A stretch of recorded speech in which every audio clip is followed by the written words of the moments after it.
Morning. I brought my own, but I'll take a second. Thank you.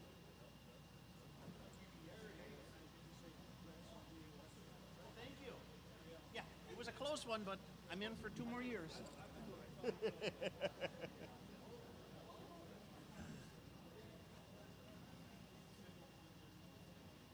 Come on.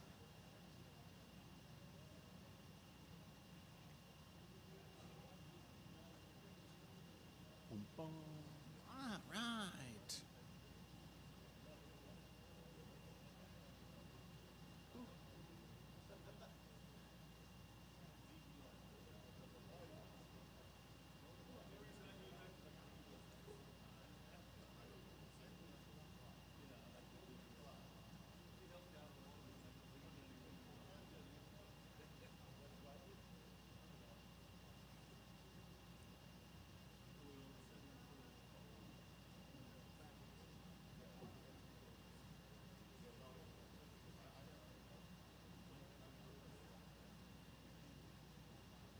10:15.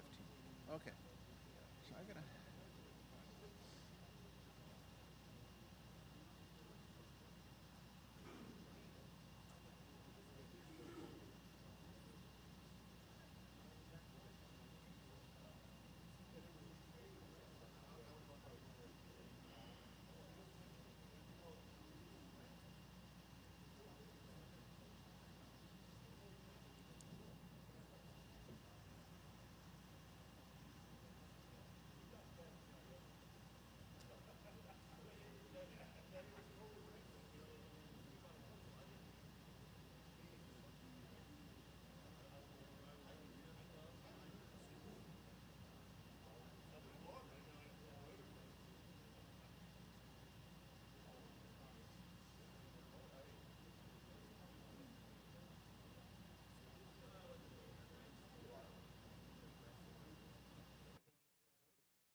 What's in Clam Lake?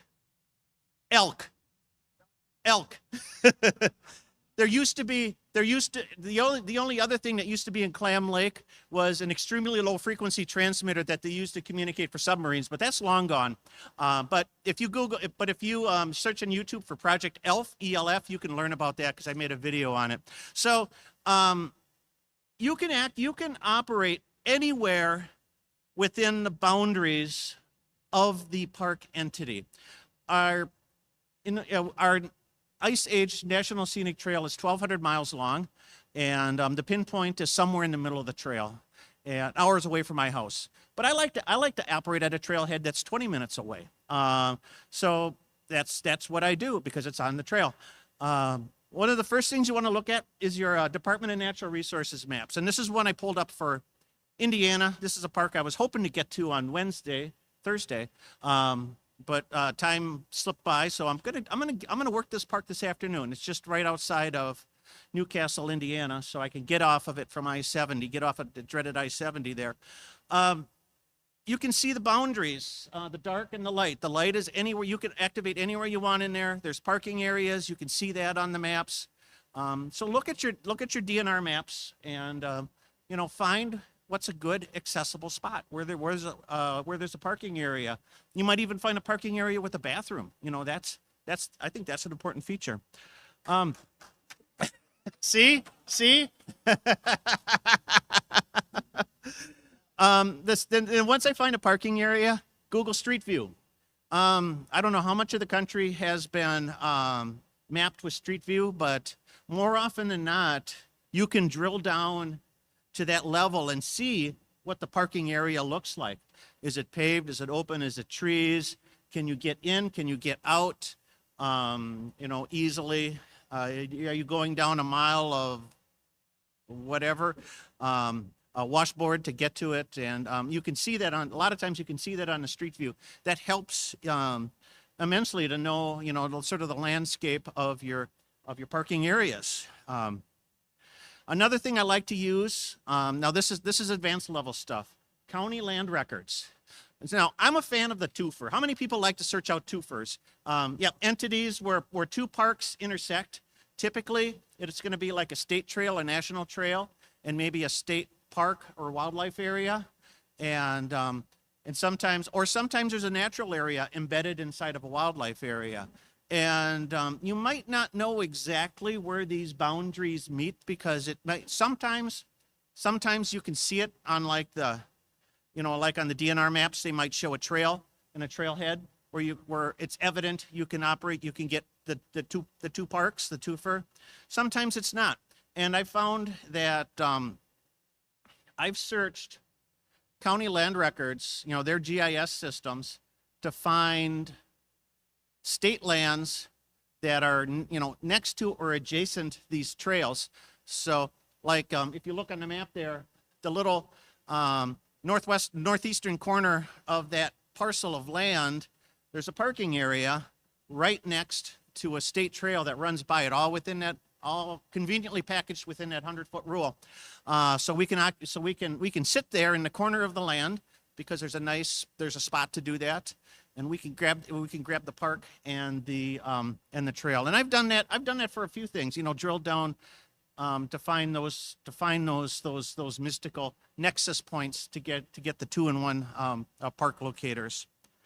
And then finally, the final thing I like to check, when I'm looking for a new park is, we all love to be able to spot ourselves. I think, before the presentation today, I was talking to some of the other activators out there, and they said, well, what would POTA be like if we didn't have the ability to spot ourselves?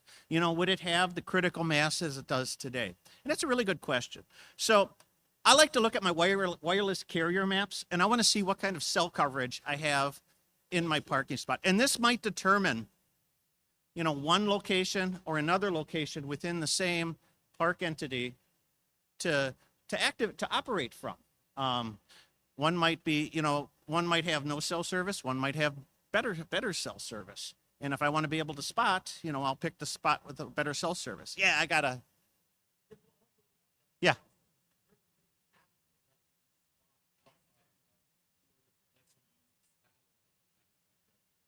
Yes, yes.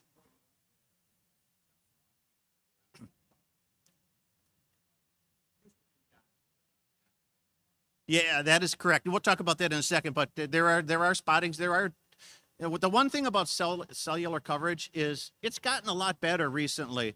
There's a park near my home that I like to go to, and I'd have to stand on my tippy toes with my arm like this in order to get the spot to go out.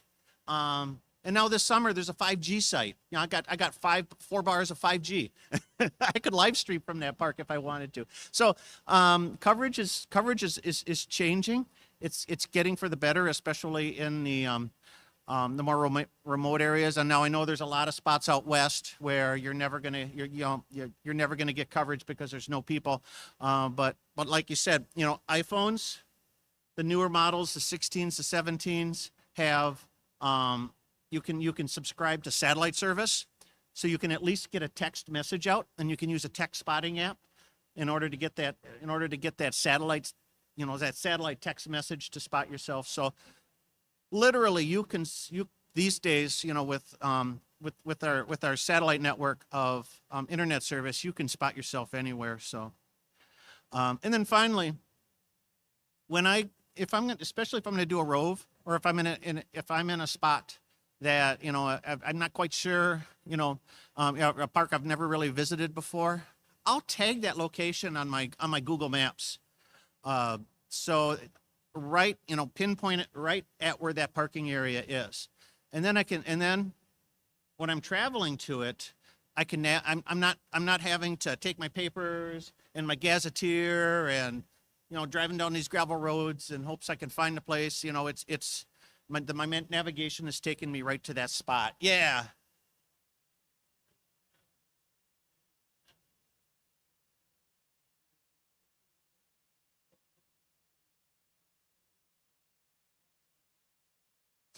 Yeah, that is so a lot of the mapping coordinators do put do have a preferred parking spot, and they'll put the map coordinates on there, and you can feed that into your navigation system to get you to the location without having to do that manually. So that does take you to a step above, as long as you're not trying to activate 1.5 million acres of national forest land, but the small ones that works really good for. So anybody else use any tricks on finding their great locations?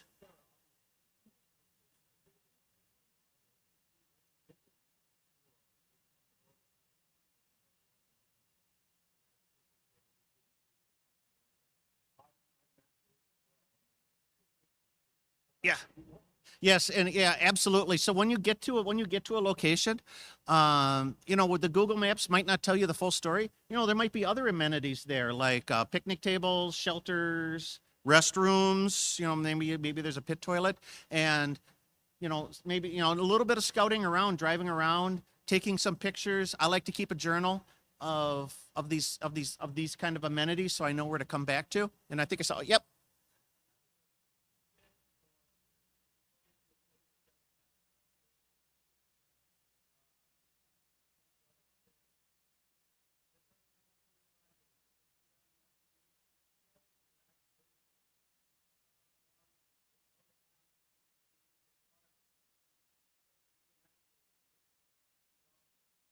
Absolutely. There is a scheduling option in the POTA app site, and we'll talk about that in a second too. Actually, we're going to transition right into it. But you can, if you know there's not going to be service and you're going to be using, say, one of the digital modes or site or CW, scheduling those activations, the reverse beacon network will pick you up and respot you. Yeah.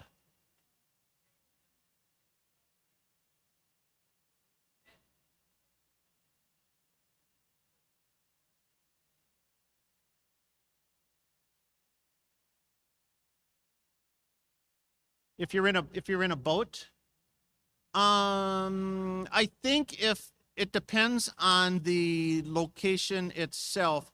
If if the location is an island, you might have to at the very uh, at the very least, get your boat to the normal, what do they call it? The normal water line of the, yeah, the shore. At least get the boat touching the the water line where the I can't remember the exact name for that is, but it's considered the normal water line. Oh, Thomas is going to help me out. Okay. So yeah, okay. So the rule is you have to be within the boundaries of the park itself. So if you're in an island, you take a boat to it, you're gonna have to go ashore. Yeah.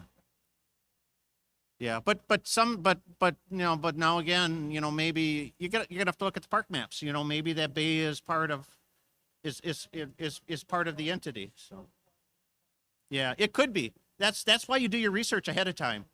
Yeah, exactly. So a couple more in the back. Yeah.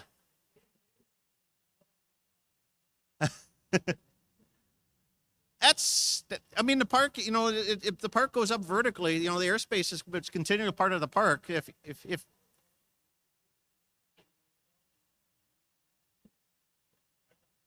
yeah. So,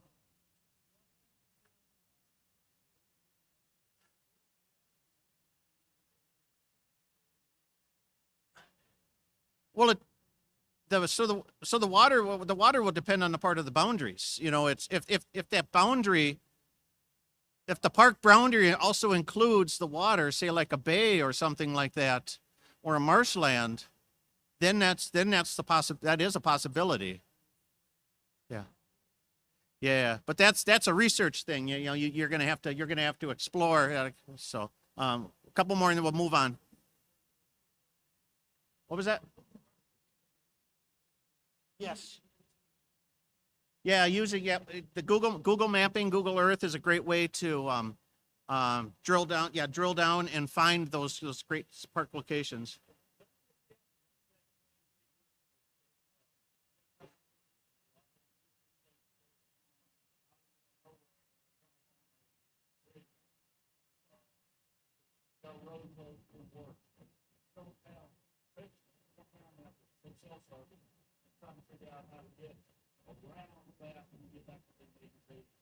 Ab- Absolutely. Don't rely on your mobile devices exclusively when you're out in the sticks because they're not always going to work. I keep a DeLorme Gazetteer in my vehicle exactly for that reason. I've got the Wisconsin one. I also got the Michigan one because sometimes I venture to the UP.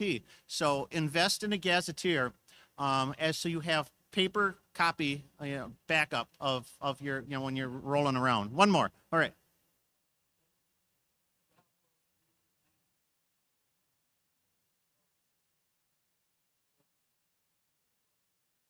Yeah. As long as you've got an offline copy, yeah, you're good to go. So if you can maintain an offline copy of the maps, that's good. So to have that. So one more. Okay.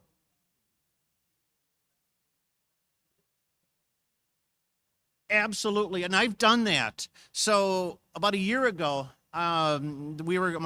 Christina and I were going to spend a weekend in Milwaukee, Wisconsin. Downtown Milwaukee, Wisconsin. We were going to do I think it was Valentine's Day weekend. So we were going to, it was our midwinter break, and but there's a park down there that I wanted to activate right on the shores of Lake Michigan, uh, uh, Lakeshore State Park, and the Hank Aaron, the baseball legend, State Trail runs through the city or from West Dallas, basically by the Ball Diamond Miller Park, American Family Field, to the state park. And I didn't know the best spot to activate, because we're downtown Milwaukee. So I look on the POTUS page, who's the most prolific activator and who's been there the most recent. And I sent them an email. I said, "Hey, I'm coming down here. I want to do Lakeshore State Park. Where's the best place to go?" Oh, and then it gives me directions how to get under, the Hone Bridge and by the sewage treatment plant, around the backside of the Summerfest grounds, and yeah, and if you park in this lot right here, you can twofer the state trail, and that was the great not being in a location before. That was some of the best intelligence that I had coming into a park. So if you're unsure about a location, ask a frequent activator, and they'll more often than not they'll tell you where you need to go.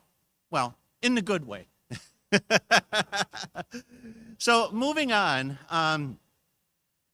leaving things behind. Who has all left stuff behind? Yep. I'm going to raise both hands because I've done these. These are all the things that I've forgot. Power cables, antennas, my analyzer, battery, logging computer, microphone. And some of these things you can overcome. Well, the antenna, we were moving. I moved my gear from. My wife and I were going to day trip, and I put the radio in her car, and I forgot to. And I put the battery in her car, and I forgot to grab the antenna. So we went to the park. We explored for a half hour, and then we got ice cream somewhere. Yeah.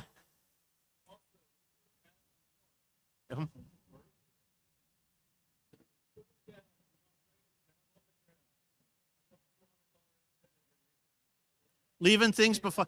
I've done that too. I've left an antenna behind in the park, and yeah. So remember to pick everything up to your checklist. Yeah, in the back. Yeah. That is true. So antenna analyzer, that's pretty easy to overcome. If you're familiar with your equipment, like I like to use the quarter wave vertical antennas. More often than not, I can eyeball it. The length it needs to be. A couple test transmissions, looking at the SWR on your rig, and you're good to go. You don't have to be perfect. 1.5 to 1, 1.8 to 1. Yeah, the radio will handle that. So you can get by with that. Batteries, the power cables.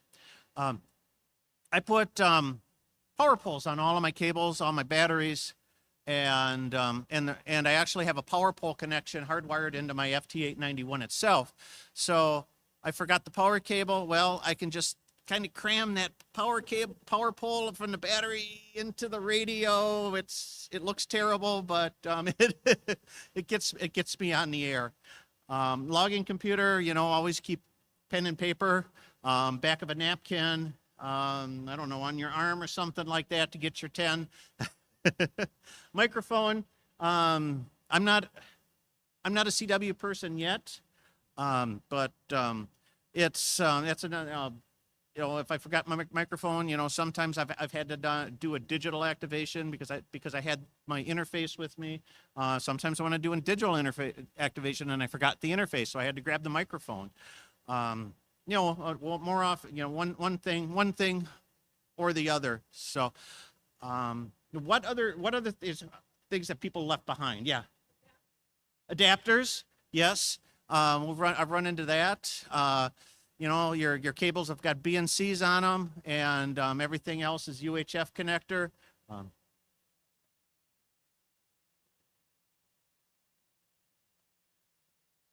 Yes. Yep. So to fix a problem, you've taken a part out of one kit and then used it in another thing, and then you forget to put it back, and then you grab that kit, and the integral part is missing. And now you're scrambling, trying to figure out, well, how can I jerry rig this stuff? I've had that happen, and I've dug in the bottom of my antenna kit, and I found some spare pieces of wire, and I've stripped ends and kind of twist tied things in order to kind of make a connection, so at least I could get on the air. So, anything else? Yeah.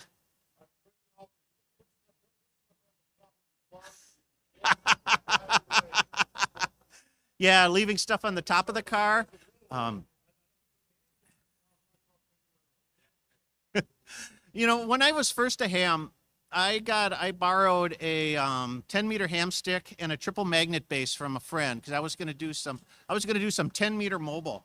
I put that mag mount on the car, and I had my little Radio Shack 10-meter transceiver, and I made a couple contacts. I made like a couple DX contacts on it. This was 2 solar cycles ago, and then I was going to take off. We're driving down the highway, and all of a sudden I hear thump, thump, thump, thump, thump. Well, the magnet base, the wind load was too much for that hamstick, and the magnet base fell over, and it was just going all over the place. So I had to stop and fix that. So.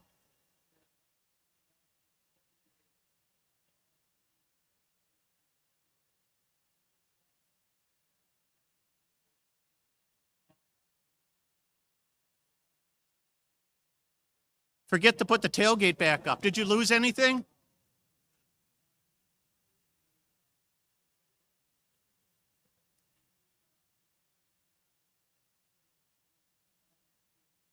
Oh, no.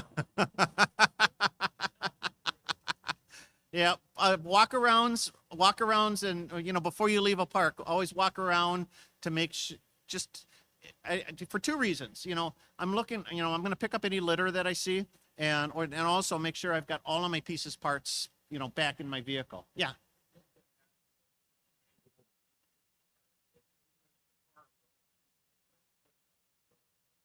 yeah.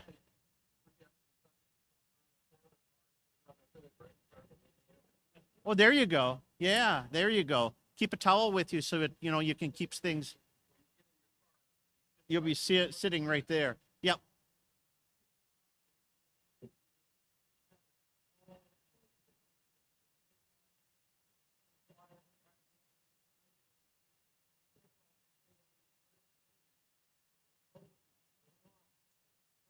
Absolutely. Absolutely, and we'll talk. Yeah, we'll talk about that in a second too. So, yeah, one more. Yeah. Hmm.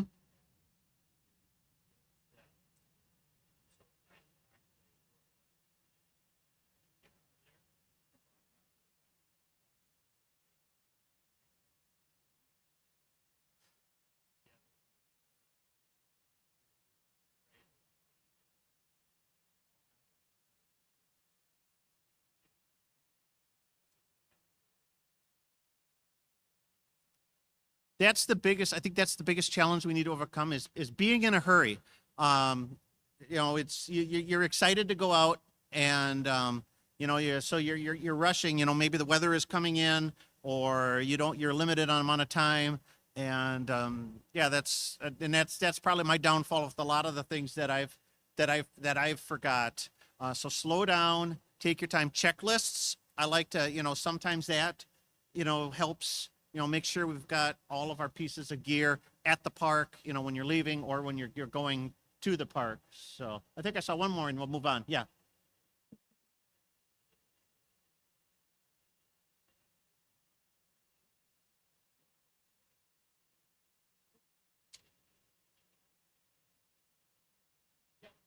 Yeah. Yeah, once again, yeah, checklists, especially if we're on the road, yeah, heading several hundred miles, or a rove. I think with roves, when you're set up, tear down, just it might feel like, it feels like rote, but after a time, you're going through all those steps, but just to take the time and to make sure you've got all those pieces when you move from your one part to the next. So getting on the air itself, and we've touched on a lot of these things. One of the apps that I've used out in the sticks it's called Offline Spotter.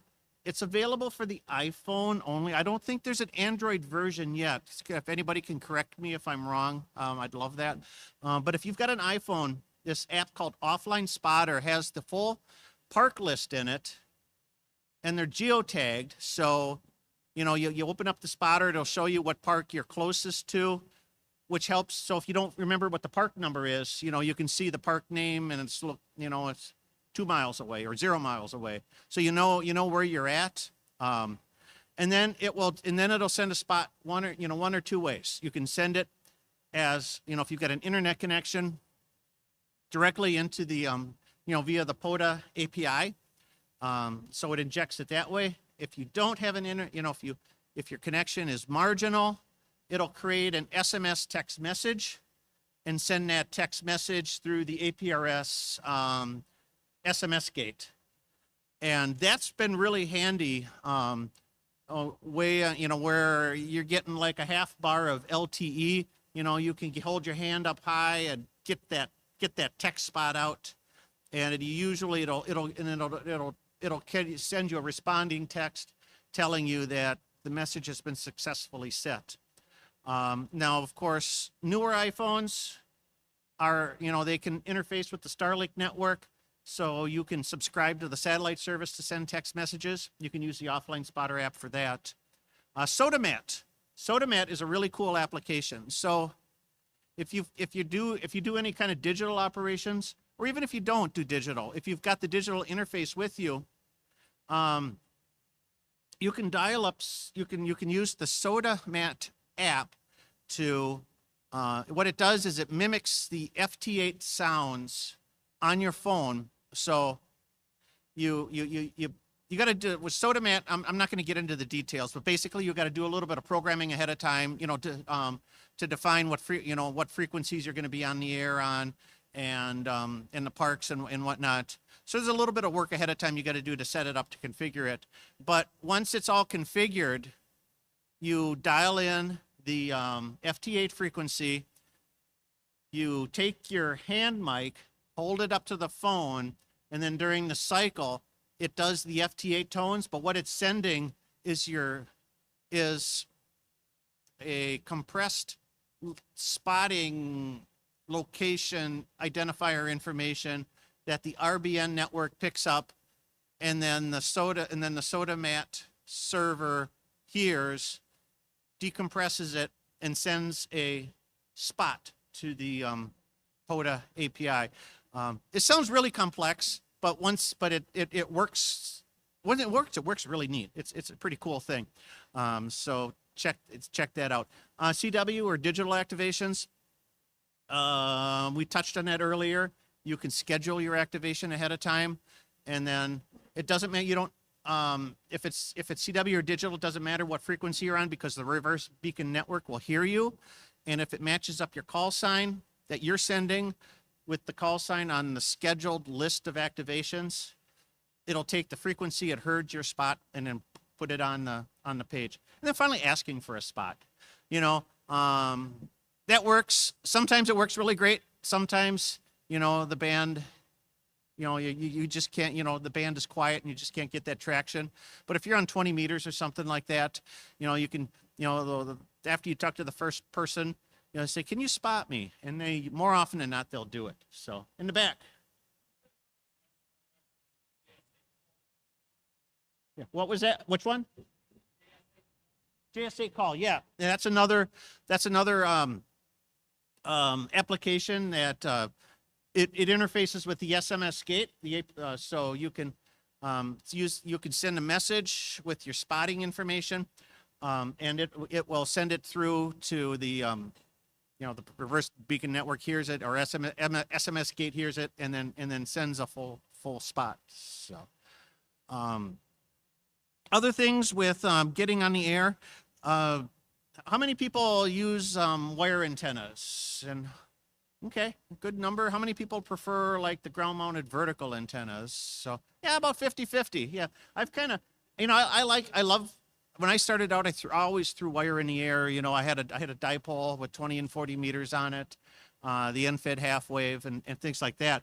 I've kind of been using the verticals more often because they're a little bit faster for me.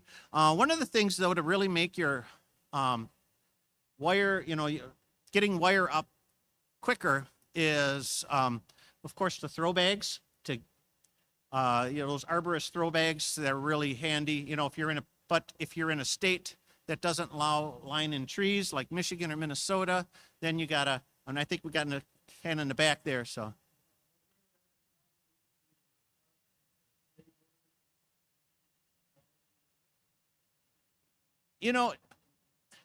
Yeah, I've never had a negative issue with a park ranger or a game warden with wire in the trees. Usually I try to be conscious about what I'm doing. I know a lot of times in state parks, in the day use areas, they get a little bit, they'll be a little bit more particular, for those kind of things, because there's a lot more of the general public there, and you want to try to keep your footprint low, hence using the vertical antennas. If I'm out in like a wildlife management area where it's only me and the hunters, 9 times out of 10, they don't, they don't care. They'll ask me a question about what I'm doing, and then I try to explain in the most generic of terms. Oh, I'm just on ham radio, and that's enough to satisfy their curiosity. Yeah.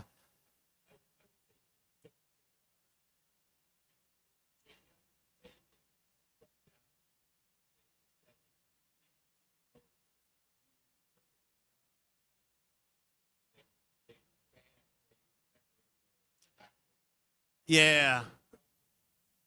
And I'm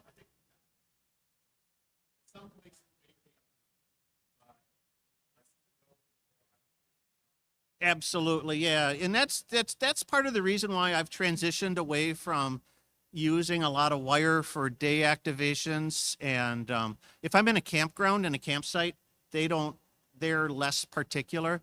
That's why I use the vertical antennas more. Using, a push-up mast sometimes, so you don't have to throw a line, so you can have a self-supporting mast to hold the end of your wire. That gets us around that issue. So.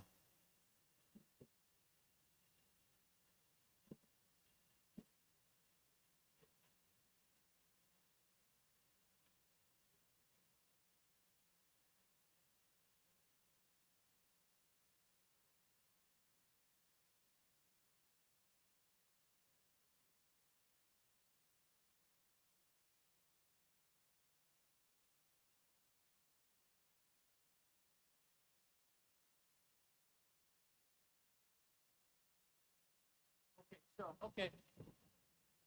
So you predominantly use wires, and because you like to switch bands, right? Do a lot of band switching. Yep, yep. So what would be a good vertical antenna if you like to band switch without having to do a lot of setups, I'm guessing.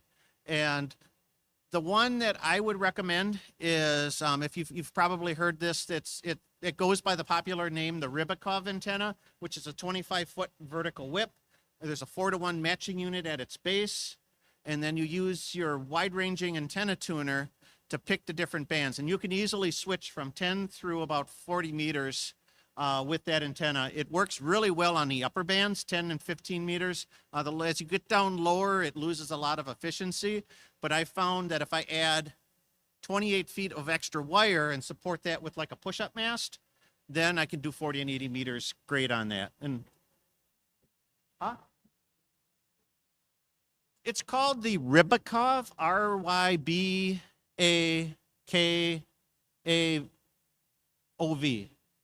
Yeah. I did spelling bees as a child, so I got to visualize.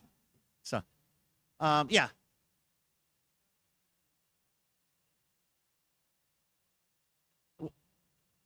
What was that again? I think there's a couple people that make kits, like wire versions of it. That like the coffee and ham radio guys, I think they had a kit that had a 25-foot vertical wire with a matching unit.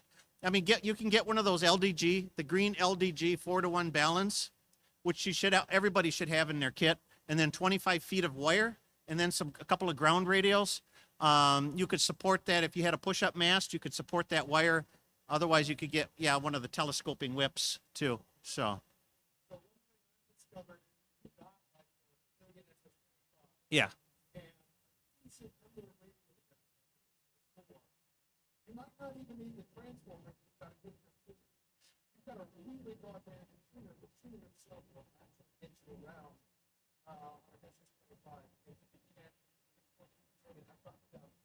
Absolutely, yeah. You can, if you don't have the matching unit, the advantage of the transformer of the balun is that it helps to keep your feed line losses low. And if you've got a short feed, if you're relatively short, 25 feet of feed line, yeah, no, yeah, use your, skip the transformer and just go with the, yeah. You do need the wide ranging tuner. The 3-to-1 in your rig is not going to cut it. You're going to have to have an external tuner. So, yeah.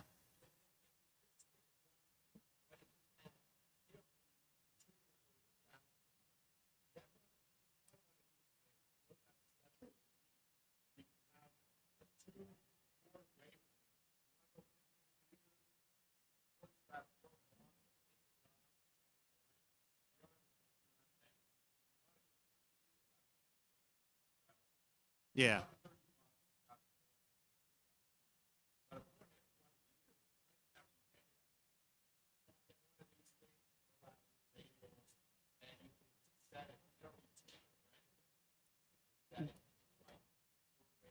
That is correct. With the 17-foot whip, you can do a resonant quarter wave vertical antenna. That 17-foot whip fully extended will be just about flat on the 20-meter band. Drop it down to about 12 feet, and you're on 15 meters. Drop it down to about 8 feet, and you're on the 10-meter band. And you're fully, no tuner needed. You're fully resonant, but you do, if you're going to band switch, you're going to have to readjust. But yeah, once you do it about 3 or 4 times, like I said, you can eyeball those whip lengths. So we'll take one more and we'll kind of move on because we got like 5 minutes. So one more.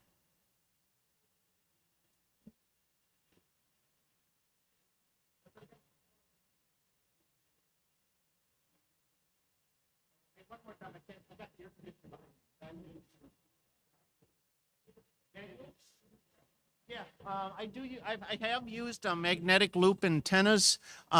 They're really great on the upper bands, but they're always in a constant need of readjustment, depending on what band you're in. And their bandwidth tightens up as you go lower.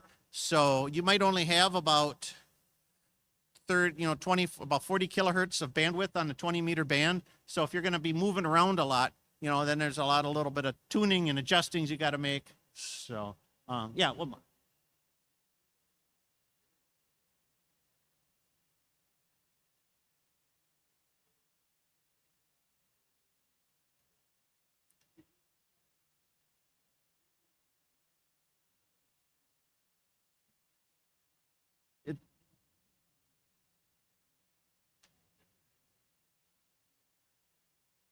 Yeah, the Outbacker antenna, those are great. Ham sticks, I love ham sticks in the wintertime. Because they're all pre-tuned, just drop the mag mount on the car. When it's 5 degrees out, 3 minutes, boop, you're on the air. Let's talk about safety quick, because I think this is really important. So safety and emergencies, you always want to be cognizant of what's going on around you. Keeping just, I don't know, what do they call that? Operational, it's situational awareness. Thank you. It's just kind of because I always like to park my vehicle in a spot that I know I can get out easily. And I can also see the entrance, so I know who's coming in and coming out. That's always something I kind of do when I operate. Power connectors. Like I said, I got power poles on everything. I've also burnt up power poles. Yep. It happens because they get dirty as repeated use. They get sloppy, and I've had to field strip power cables so that I could get reconnected again. This little hack, I've seen people sell these in the flea market, and I think I've seen these in the POTA tent too if you want to buy them. Basically, it's just a pair of power poles. It's a pair of Wago connectors that you can buy at the home improvement store. 2 little pieces of wire, solid core, 12 gauge, I think is what I use, solid gauge, 14 gauge electrical wire. And then a heat shrink to hold everything together. And now you've got, the Wagos, they clamp down on your stripped, your power cable that you field stripped. And instant power pole connector. Great thing. I got about like 3 or 4 of these spread around in my kit. Just for that reason. Oops. Oh, there we, I went too far. Dead batteries. How many people have killed the battery in their car? Yeah, I know I've done this. Your jumper cables will not save you in the woods. Your jumper cables will not save you. And if you got no cell service to call your spouse, so get one of these NOCO power boosters. There's other brands out there too. This is the one I've got in my car, and it's saved my bacon a couple of times. So it's because I've driven to a park where it's a foggy day and I forgot to turn the headlights off and I left the key in the ignition and boom, battery's dead. So yeah.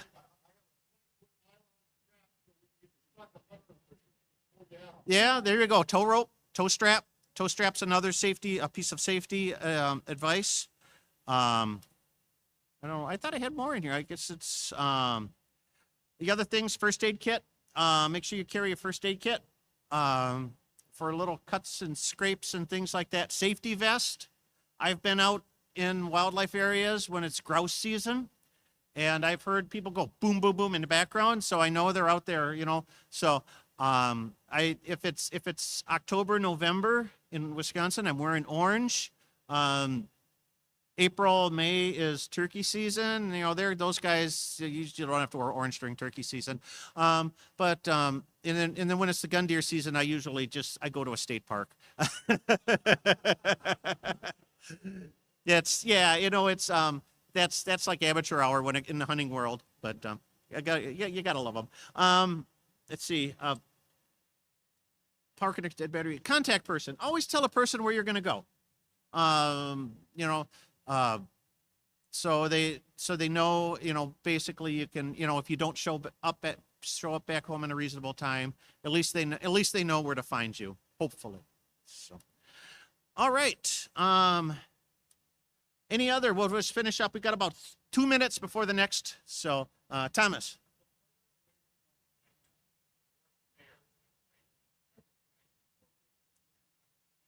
Yes. Parts break. I've got power cables that I've had to replace connectors on because they're frayed. Antenna wires get kind of hokey, and so have a spare, or just at least inspect your equipment so that you can fix a problem before it happens. Yeah. One of my favorite hacks, radio operating hacks in general, have nothing to do with radio. Harbor Freight has yellow rolls that don't look like much, but they're super grippy. Sometimes they just give them away if you're buying something else at Harbor Freight. I've got 2 cameras up for free, and things that won't come off with a vise or a pair of pliers or 2 cents of pliers will come apart with just my bare hands and these gloves. Absolutely. I carry a couple pair of I paid the money. I went to Home Depot and I got the Milwaukee nitrile coated gloves, cut level 3, I think they say on them. But they're super grippy, and in the wintertime they make an insulated version, so I can use these super grippy gloves in the wintertime to put the antennas up. Yeah.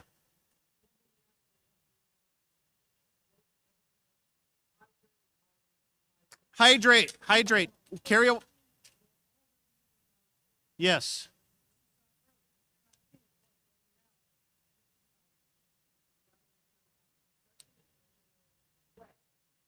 Oh yeah.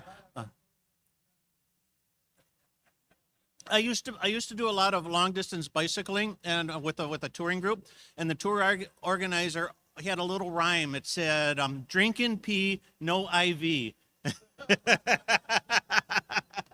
Yeah. Sunscreen. Yep, that should be all part of your safety kit. Bug spray too. Bug spray. My favorite bug spray. In the Northwoods, we've got mosquitoes like this, and we got wood ticks, and we got all that. I use the Repel in the red can. It's got the picaridin in it, not the DEET. The picaridin, I don't know if one is safer than the other, but the picaridin has got a specific advantage that it will not melt plastic. So, Repel. You can get it at Walmart, $5 a can. I picked a couple cans up last time I was there. Yeah.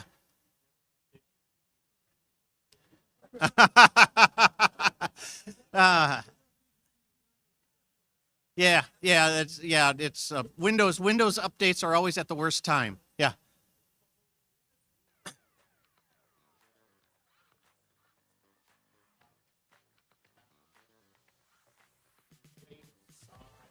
Yep.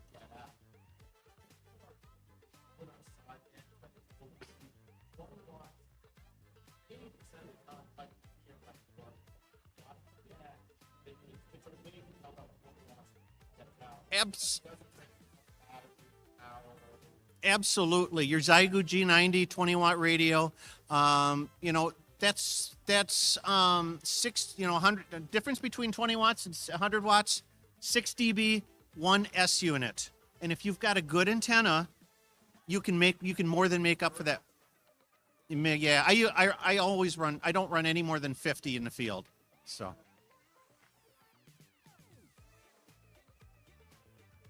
yeah, absolutely. Yeah.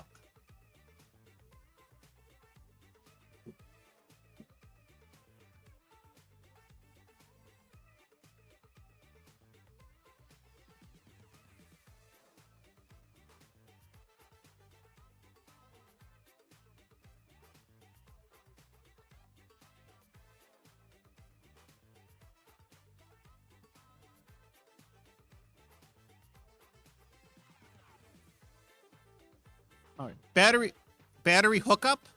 That's the website. Battery hookup for good inexpensive batteries. When now what I've heard a lot of people, they run into get out to the field and the battery's dead. What I always do is when I charge my batteries up, I'll take a piece of blue painter's tape, put it on the power connector. So when I see blue tape on a battery, I know it's a fully charged battery. If there's no tape on the battery, then I know it's a partial. So one more and then we got to go. So yeah. Mm-hmm.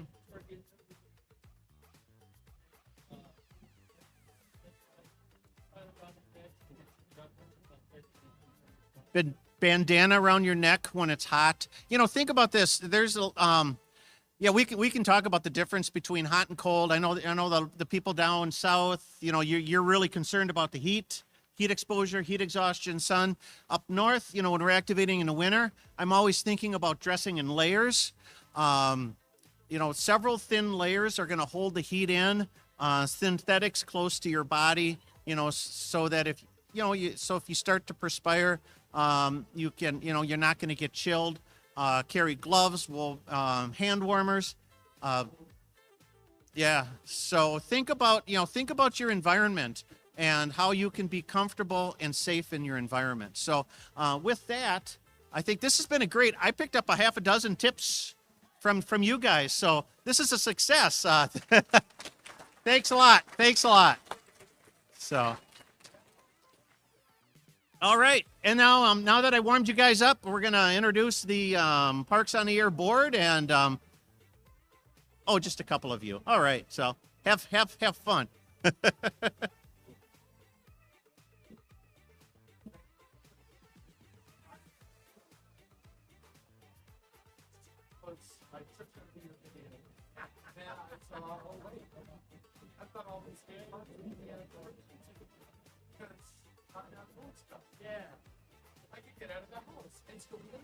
There you go.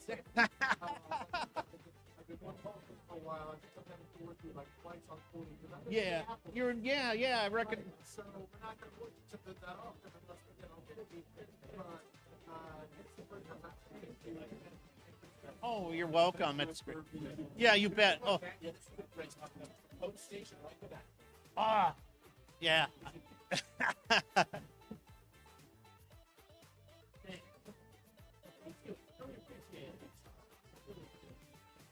He's in the back. He's probably.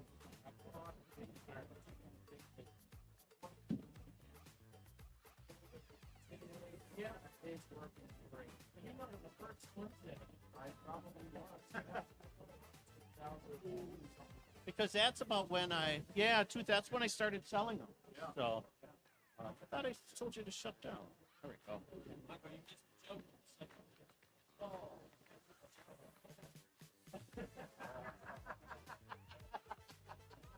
Yeah. Well, thank you. Yeah, it was. It was. So.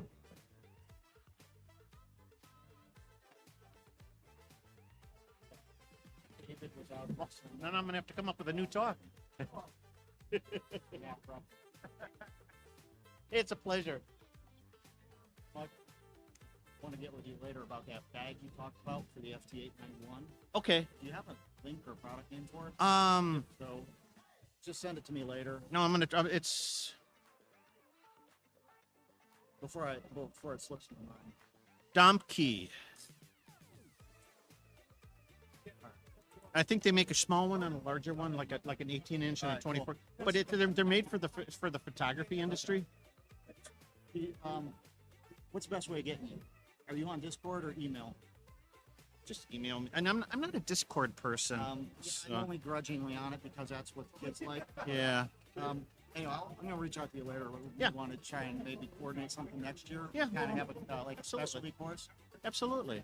Absolutely. All right. Well, I'll catch you later. Are you gonna be Okay. in for this? I'll stick around for a little bit. It's nerd Yeah. stuff, but- I got time because I already have my trailer with me, so I don't have to go back to the campground and All right. What is the? What do they do for the? there's the HDMI. Plug. You guys need a bottle of water. Oh, thank you, Michael. I'm going to take you up on that. Tom. Which one up? Entire screen, black magic, start mirroring. I don't know. Okay.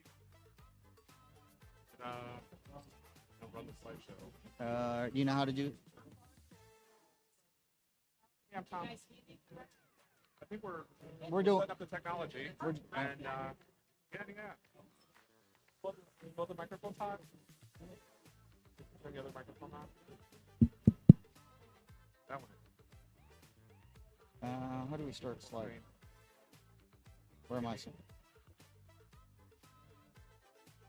No. Okay. What's it trying to connect to? You have Wi-Fi? I don't know. Come on.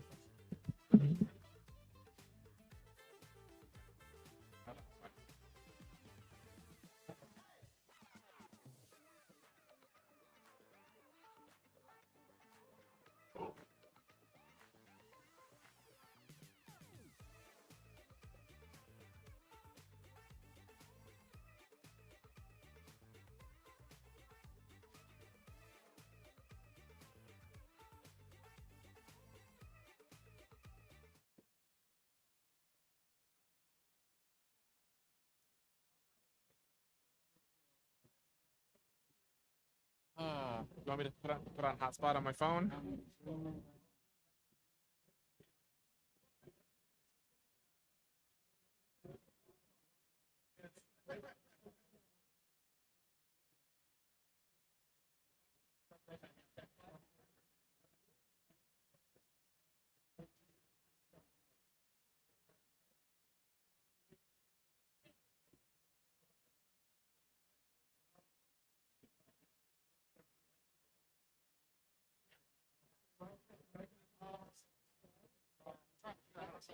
Tom, What? slideshow mode is saving when you talk. When a call is docked in slides. Don't know what that means.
Yes, let's see if our volunteers are trickled in so we can give them a shout. Hey, Mark, we're going to give a shout out to all the volunteers. Okay, you already.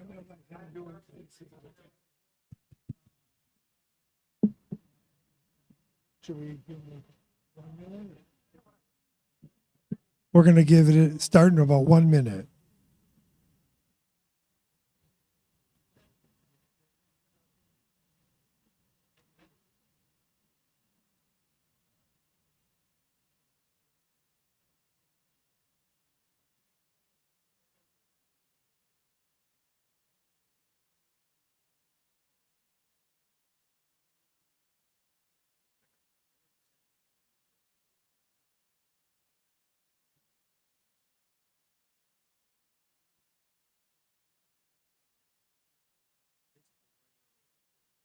Okay, right. We can manage the slides. Are you going to do the slides? Yeah. You want me now? Ready?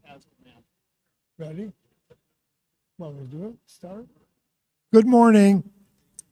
My name's Mark, Kate, MST. I'm one of the board members. A lot of people probably came yesterday. Today's the big day. We have Mike,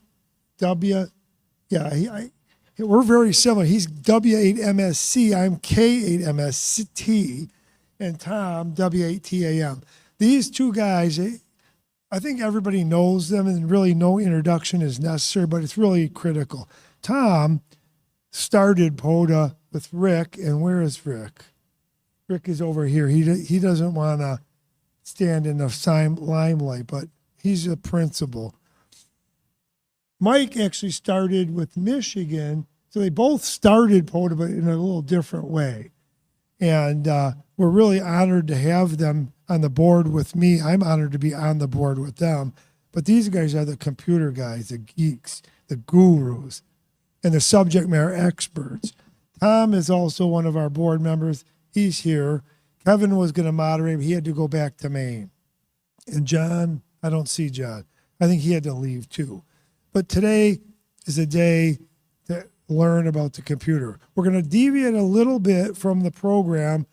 We're not going to take immediate question and answer at the end like we did yesterday. If you have a question that's directly relevant to the subject of what they're saying on the slide, and they're going to get into the nitty gritty, then we can raise their, and I'll help with the mic, but we're just going to kind of get to the matter because this is all still in development. And today's really not the right way, question and answer, but you're going to have an opportunity later when it gets revealed. So with that, I'm going to turn, who wants to start? Tom, thank you. Good morning, everyone. I'm Tom, W8TAM, one of the POTA administrators and board members. I'd just like to take a moment. If there's POTA volunteers, past or present, in the room, could you stand up and we can appreciate you? Because we would not be here where we are without these volunteers. The volunteers do all of the hardest work at POTA, and without these guys are the ones that really need the thanks. We're going to talk today about the technology of POTA, what we run for for web hosting, for database hosting, how that's evolved from the very beginning till what we're doing now. Mike and I have been involved with it since the very, very beginning, the very humble beginnings. And we have some slides. We're going to try really hard not to read the slides because that puts me to sleep and I don't want to put you guys to sleep. So, Mike, do you want to say something? Thanks everyone for coming to join us on a Sunday. I know everyone's ready to get going here, so we're going to try and get through this. And yeah, no, we're good. You're good. No, thanks everyone, and just to get going here, just as a reminder, at Tom's point, the volunteers, we are all 100% volunteer. Nobody is paid anything, and we haven't hired any outside help to help anything here. So just as a reminder that what we're going to discuss here is very much in the proof of concept stage. It's not even beta or alpha quality. So what we say here is definitely subject to change, and hopefully if we have enough feedback, it might actually help guide the roadmap. So we have a huge list of feature requests that have come into us over the years. We know there's a lot of things that we can do to improve and to make the system more user-friendly and more flexible. But if you have any sort of those requests, don't reach out to the developers directly. They have enough to do just developing the system. Send those up to us, and we can moderate those and put those into the roadmap as appropriate. So as Mark was saying, Tom and I started out in a Michigan program. You know, we got to know each other during NPOTA, but as that was wrapping up, we were involved with the Michigan State Parks on the Air program because the Michigan DNR saw what the National Park Service was getting with the attention from the ham radio operators.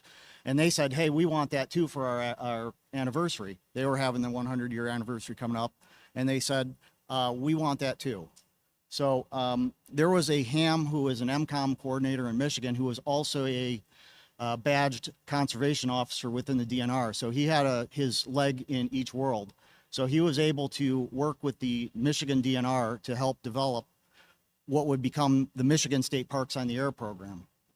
So I was recruited as a IT guy because of Tom. He helped, you know, coordinate with some of the other people that were involved in Michigan.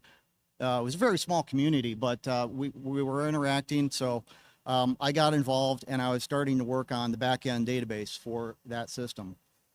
Tom here was out in the field sending us logs because he and Julie were driving around all the state parks and getting them on the air. So one of the main things that we were doing, and that was adapting the rules that NPOTA set forth and changing them so that they would fit a state-level system. And we made a couple modifications that was, you know, we wanted to make it easier for a person to have an activation. Instead of an NPOTA, we wanted to go from 10 contacts in any order over a number of days would constitute one activation. We decided to make it easy, and it was going to be in one UTC day. That we think was a simple choice because that would help drive activity for weekend campers. I wouldn't want to get out to a park and say, hey, I got my 10 QSOs, I'm done for the weekend, I can just pack up the radio. So we wanted to make sure that there was an incentive to have repeat activity. And I think that was something that we tested in the Michigan program that we eventually rolled into this program here. I don't know, is there something you want to add to that, Tom? Okay. So as part of this, I was also working with Jason Johnston. He was the coordinator for KFF at the time. And I would reach out to him and say, hey, I want to get my Michigan state parks into that system. So I got to know him via that route, and we got to know each other pretty well. And so he helped bring me into POTA as after I was involved with this. So when we did, we started 2017. We were actively, 2017. The time flies. My memory is slipping here. But we were able to make. Nope, we don't know that. Okay. So we wanted to make a system that was a global, a U.S. program to replace NPOTA. We wanted to incorporate federal parks like what the NPOTA had, but we wanted to add state parks to give more variety and more access to people who are on the in the locations that may not have had access to the federal parks. Where I was at, I had 7 national park units in Michigan, and the closest one was like an hour-and-a-half drive. As a new ham, that was going to be a challenge to get my kit together and built up, but we decided that, you know, this was something we wanted to continue, but we wanted to add more activity, so state parks were added, so that was a second tier of government. So when we decided to build this system, we wanted to have our own database to keep track of all the QSOs, the scoring, the park data, the metadata, all the web hosting. And at the time, the technology that was current was called a LAMP stack. Interchangeably, we also hear it as LAMP stack if you switch out the web server component. We were running on a small instance, which was basically a home lab style system.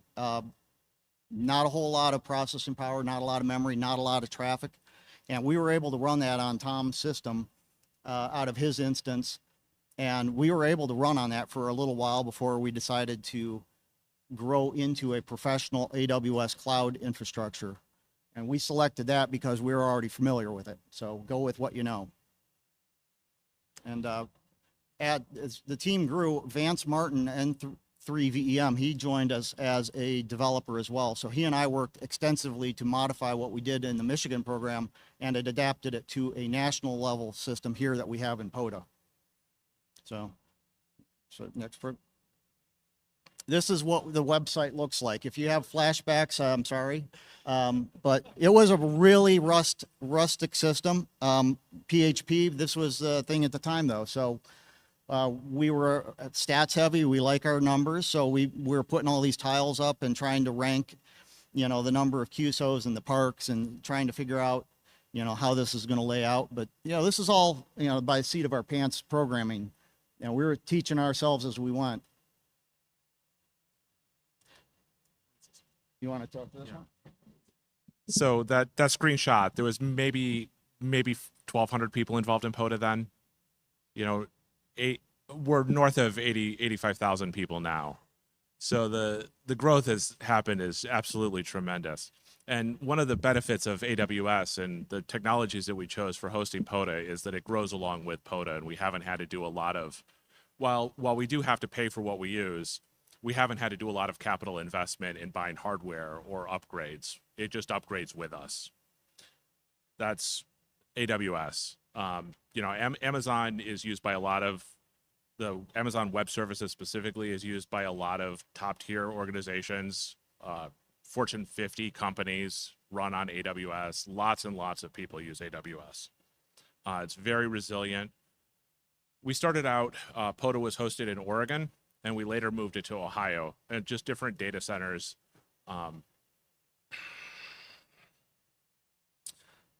We actually had a conversation early on in POTA whether we needed a spotter or not. We thought maybe we could just use DX Summit, and you know that would be okay. And I can't imagine that if POTA had grown the way that it did, that DX Summit would like that very much. You know, the mapping has always been a big deal, and it's as the program has gone. You know, we started out as just literally a U.S. program with none of the trails, none of the forests, none of the harbors, none of the, you know, all of the variety of public spaces that we've added now. It was just state parks and national parks, and mapping that was a challenge. As we've grown, mapping has continued to be a big deal. And AWS, the other thing is you can do it pretty cheap if you're running a small application. And it was very inexpensive for us when we didn't have a lot of capital and we didn't have a lot of volunteers. You know, we were selling t-shirts to fund the website. That was the only real money we had coming in. That original system was not really designed to scale. It had a single web server, single database running on that web server. It just wasn't built to scale. The second big release of Parks on the Air moved into the serverless technology that we use now called Lambda. So when you hit the POTA website, there isn't a single web server. Your request goes into a queue basically, and there's a variety of these little tiny servers that spin up and spin down. They're like virtual machines, but even lighter weight than virtual machines, and they come and go. They don't store any data. All the data is stored on a database in the back end. So these front end systems, if every single person in the room hits POTA.app right now, it just spins up more to support everyone, and everyone gets a good experience rather than, oh, we have to build another machine or we have to upgrade the CPU and the memory and the web server. We don't have any of that. And it's very inexpensive for the web hosting portion of it. The big expense in POTA is the database as we've grown. You want to talk about ISO? All right, so ISO 3166-2. This is the result of us pulling on a string. And you're doing that. So we were generating awards as part of our original design, and we wanted to make activator hunter awards for the various locations. So when we originally designed this, it was using the ham radio prefix, and we were just kind of throwing things together in these buckets. So here in Ohio, it would be, we designate it as K-OH or Michigan K-MI. And that worked out. Inadvertently, we picked the right geocodes for the states, but as we decided to expand, other countries wanted to come in. We had to come up with a way of organizing the parks according to the geographic locations they were occupying. And if anyone knows the history, like the zip code, even when the federal government was designing that, they didn't get it right the first go either. They had a namespace collision with Manitoba and Montana, and they had to go back and amend it too. So this is a really tough problem to address. And we don't have the bandwidth to do it, and I don't want to have to come up with geocodes for every location in every country in the world and get it right with no collisions. So we decided to go with this ISO standard. This is an international IT group that manages exactly this problem. And we just use what they do, and we're going to go with that. So what we decided is that we were going to convert like the K- whatever park references into the geocode for the country.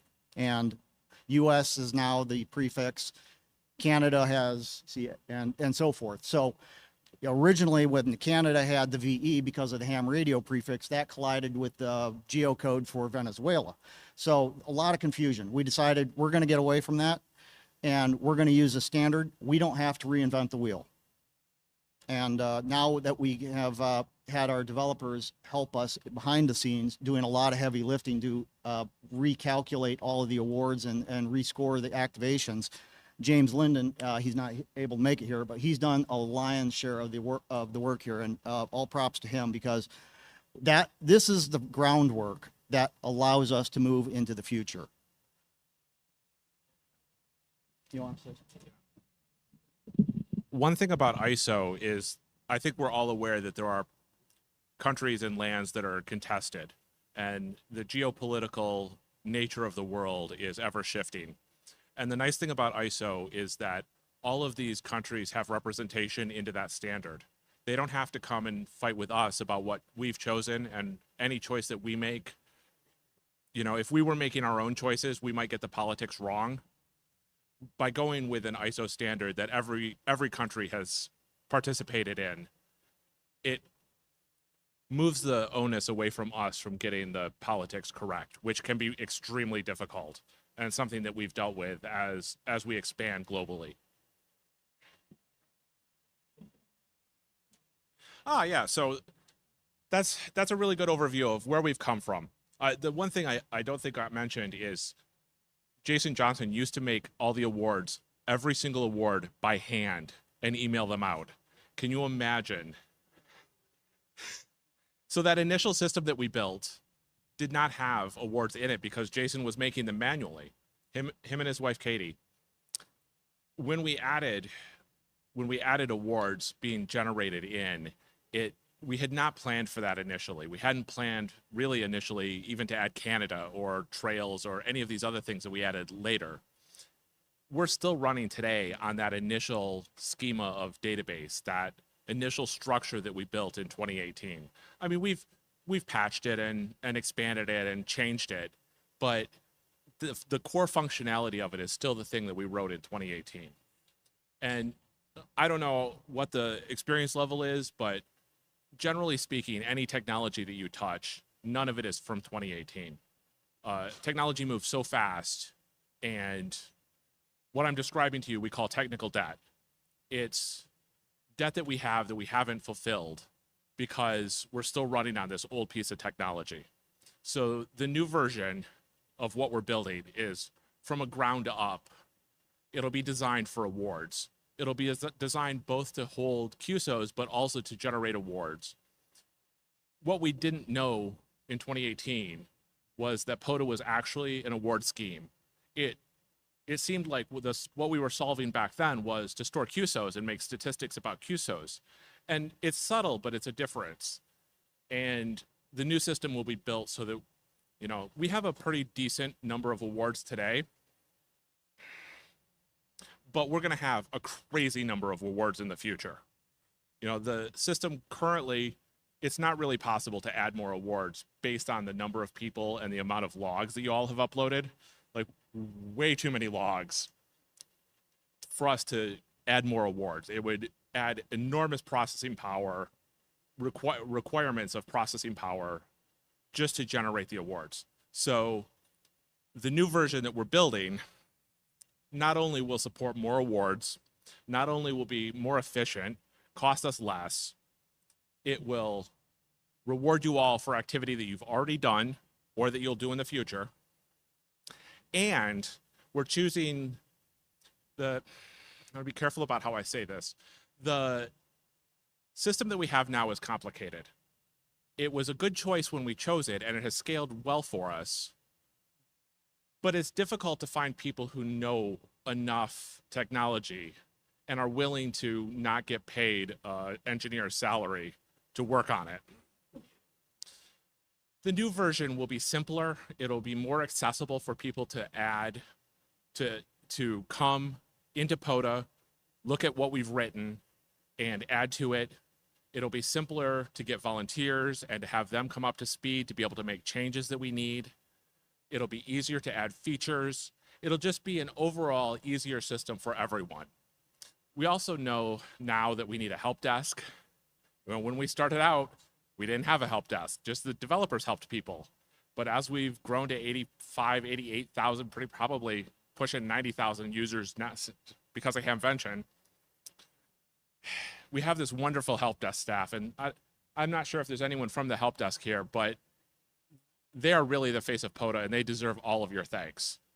They do so much work in helping people get through their struggles with this system that we've built.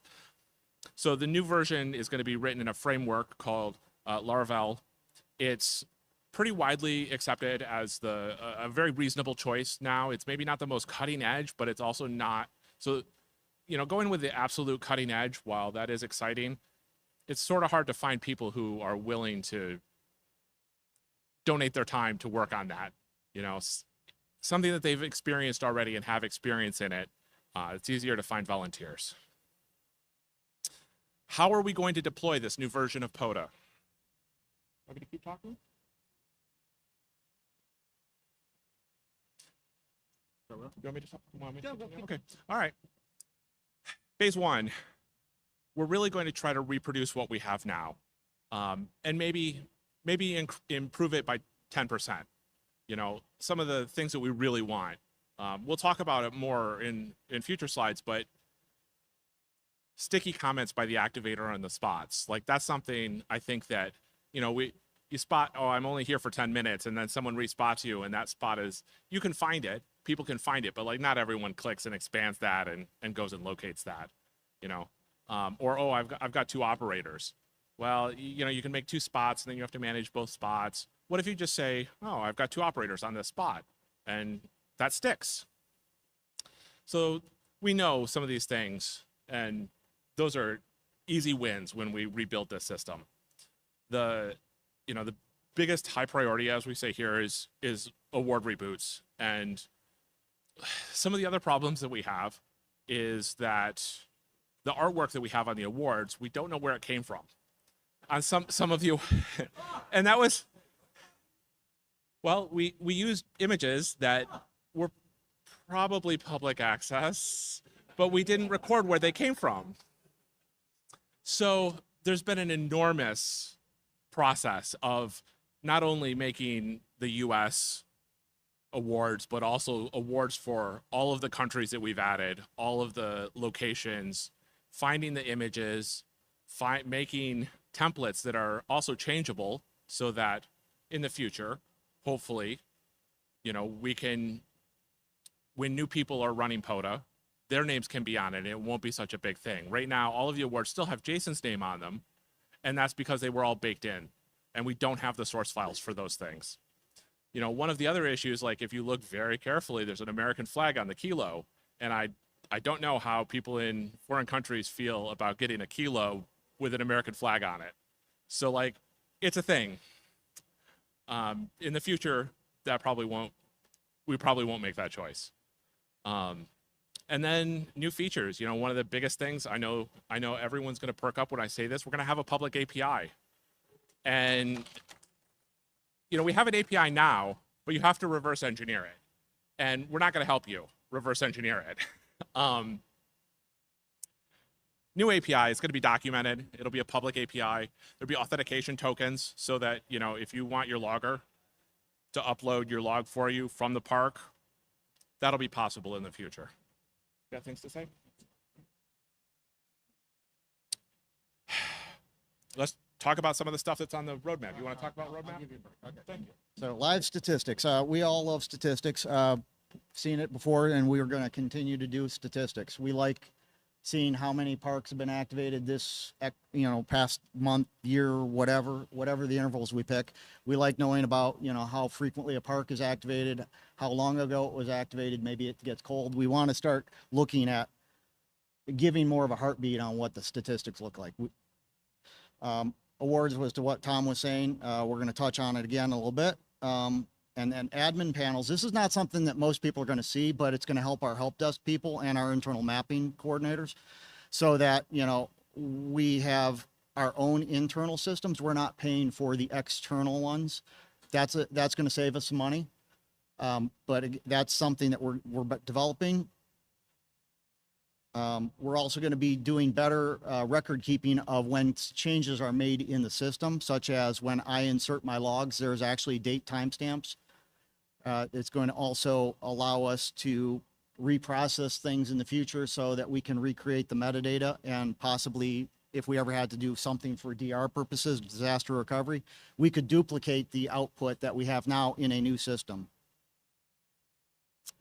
Improved mapping controls in the admin panel.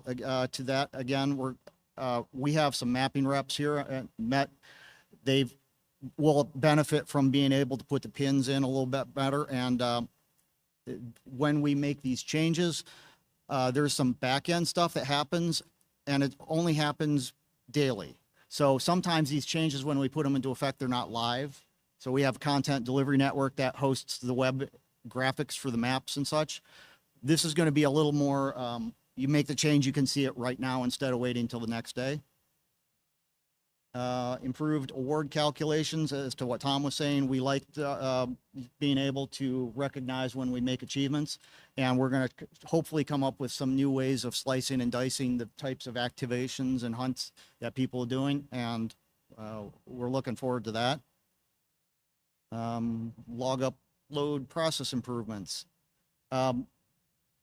Logging is tough, and even when you're using the right way of doing a program, sometimes they generate gibberish, and it's only, our system is only as good as the data people put into it.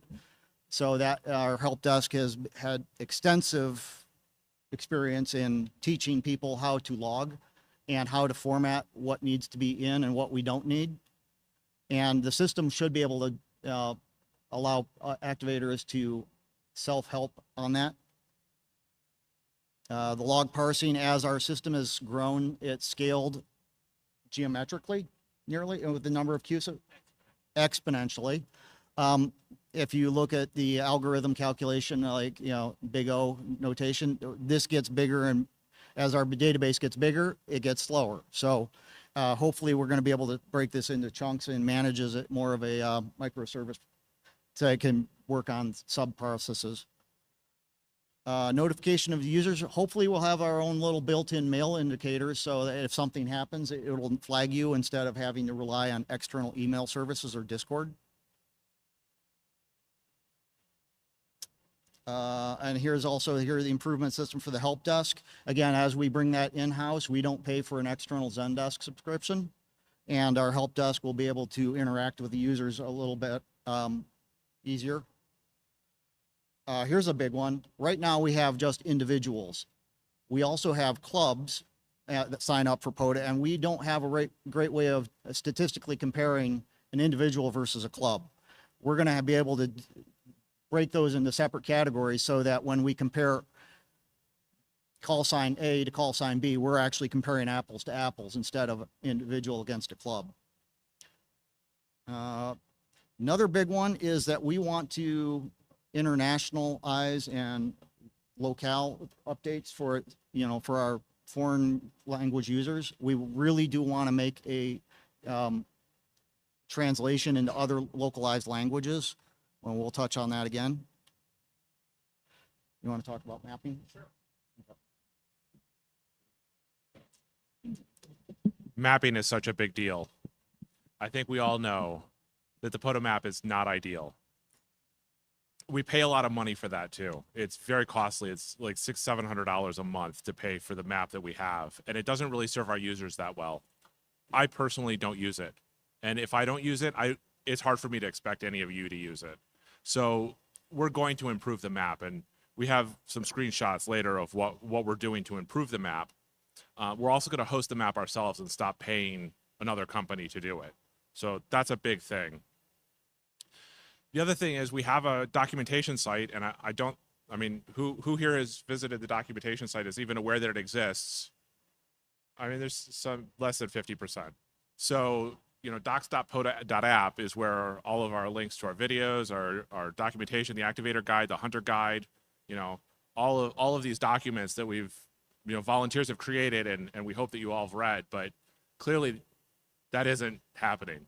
So rather than having this archive of documents that we've created, we're going to integrate documentation into the site, and it'll be applicable. You know, you're trying to upload a log, and it's not going to be clippy. Say, oh, it looks like you're trying to upload a log. Not going to be like that. I mean, it could be. Now we're not going to do that, but it will be, you know, if you ask for help on that page, you know, maybe a big question mark or something like, hey, I have a question about this page. It's going to give you context appropriate documentation for what we think that you're trying to do on that page. And it's going to offer you a chance, if we get it right, to tell us that we got it right, or if we got it wrong, it'll give you the opportunity to give us feedback also. And that's something big right now, that we don't have a lot of interfaces to communicate with you guys. Like, there's no notification system. Like, we've put a banner in, but then it's on every single POTA page, and everyone has to look at it until we take it down. And that's fine, but like, I want to get rid of that notification after I've seen it. I don't need to read that every time I look at the spots page. So there's going to be better notification system. When you upload a log and it doesn't work, we'll send you a notification. You'll have a little tick on the front page when you log in, and you'll know that there's something you need to take care of, rather than, I wonder if that log ever posted. Go and check. The other thing, internationalization. Mike touched on it, but we have users in so many countries that do not speak English. And for example, Japan, there's so many POTA activators in Japan. If you look at the POTA spotter in the evening, see all these Japanese stations. They all run NVIS on 40 meters, and I never get to work them. But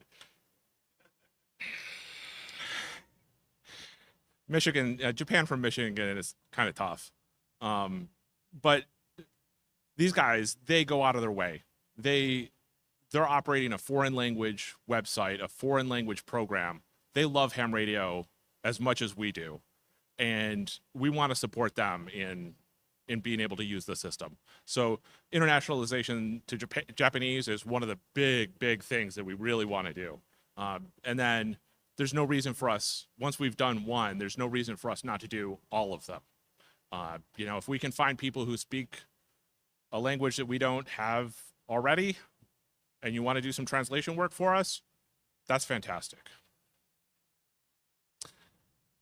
Another big feedback that we have, you know, we chose some colors for Parks on the Air, and we, you know, all of our properties kind of have those colors, but we don't really have any way to, like, we have a dark mode, we call it late shift mode, but, you know, like, everyone knows it as dark mode now, but screen readers don't always work well with the colors we've chosen. You know, some people need a higher contrast colors to be able to see what's going on the screen. So we want to accommodate all of that. We want everyone to be able to do POTA, and we don't want to intentionally make our site inaccessible to anyone. I kind of already touched on this. You know, the spotting. You know, multiple users, sticky comments. Oh, hey, you know, I've got 5 operators behind me. You're gonna have to talk to. You know, it's gonna be a 5-minute QSO, because you're going to talk to all these people.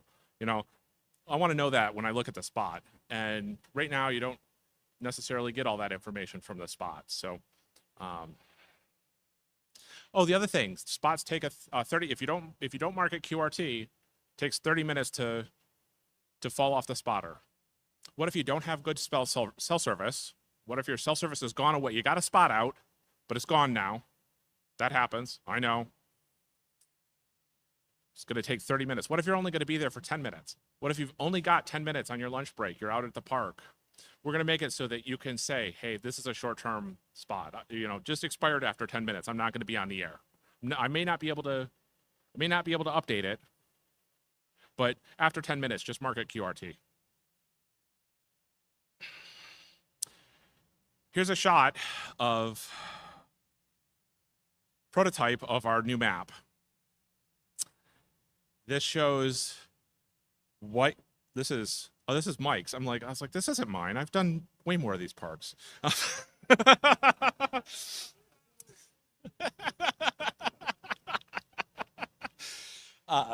not a competition. It is. I'm sorry. No, it's not a contest. It's not a contest. This shows which parks you've hunted, which parks you've activated, which parks you've hunted and activated, and which ones there's no activity. And you notice that there's actually no green, or I'm sorry, there's no yellow tick marks on this, but we can even identify parks that haven't been activated yet. If you want to see where there's a whole bunch of them, Northern Ontario. If anyone wants a challenge, there's a bunch of parks in Northern Ontario that haven't been activated. You wanna? So, all right, a little deeper on this hero imagery project. Getting back to our awards, now that we are a global system, we have over 3,700 locations in POTA. Each of these locations, we're looking for what we call a hero pick. And this is going to be what we're looking to see on an activated all parks award or hunted all parks award in that location. So as Tom was saying, our previous generation of imagery was bitmap, meaning it doesn't scale to a resolution that was adequate for printing, and it wasn't modifiable programmatically. So we are looking for a complete ground up rebuild on sourcing the imagery for this. And when we do it, we're going to make sure that we capture the right information. The image must be licensed for redistribution by Creative Commons or similar license. We are capturing the original author and source URL. All of this has to be tracked for us to continue to do this the right way. We have been working on this for 2 years, and we have 2/3 of it done approximately. If there are locations that are mostly non-US here, so I don't know if anyone here would be able to help out, but we have a list of locations that we are looking for these sorts of images. And touching on what Tom said about the imagery, we are looking for something that's more landscape, wildlife, or plant or geography type. Nothing that's man-made or political. We want to keep this fun, so that this is imagery that would be representative of the location being generated. Anyone who's interested in helping out can reach out to me or David, Matt, he's right there. We are coordinating the details of that. It's not a super technical project. You just have to pay attention to what we're trying to capture, and when we get it, record it in the database or a spreadsheet even. It's not that hard. Again, we're looking for the language translators, and I don't know if you want to talk about the project manager.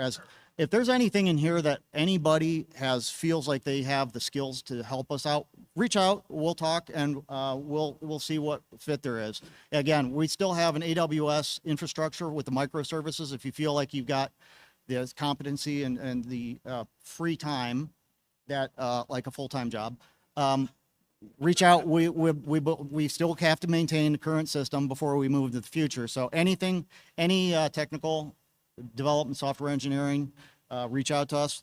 And project manager, I'll let Tom talk.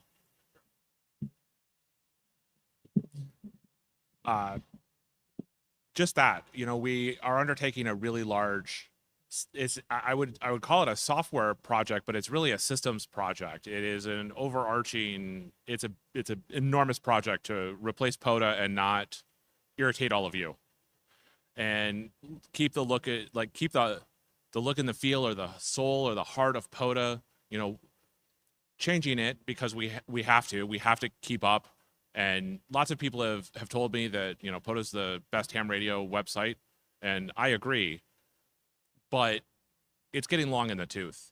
And so, you know, the new version, none of us really are project managers. You know, I kind of play a project manager on TV, but, you know, I can kind of do it, but I also have other responsibilities. What we really need is someone who's a project manager who would be willing to help us just wrangle all the pieces of POTA and give us some direction about how to manage it.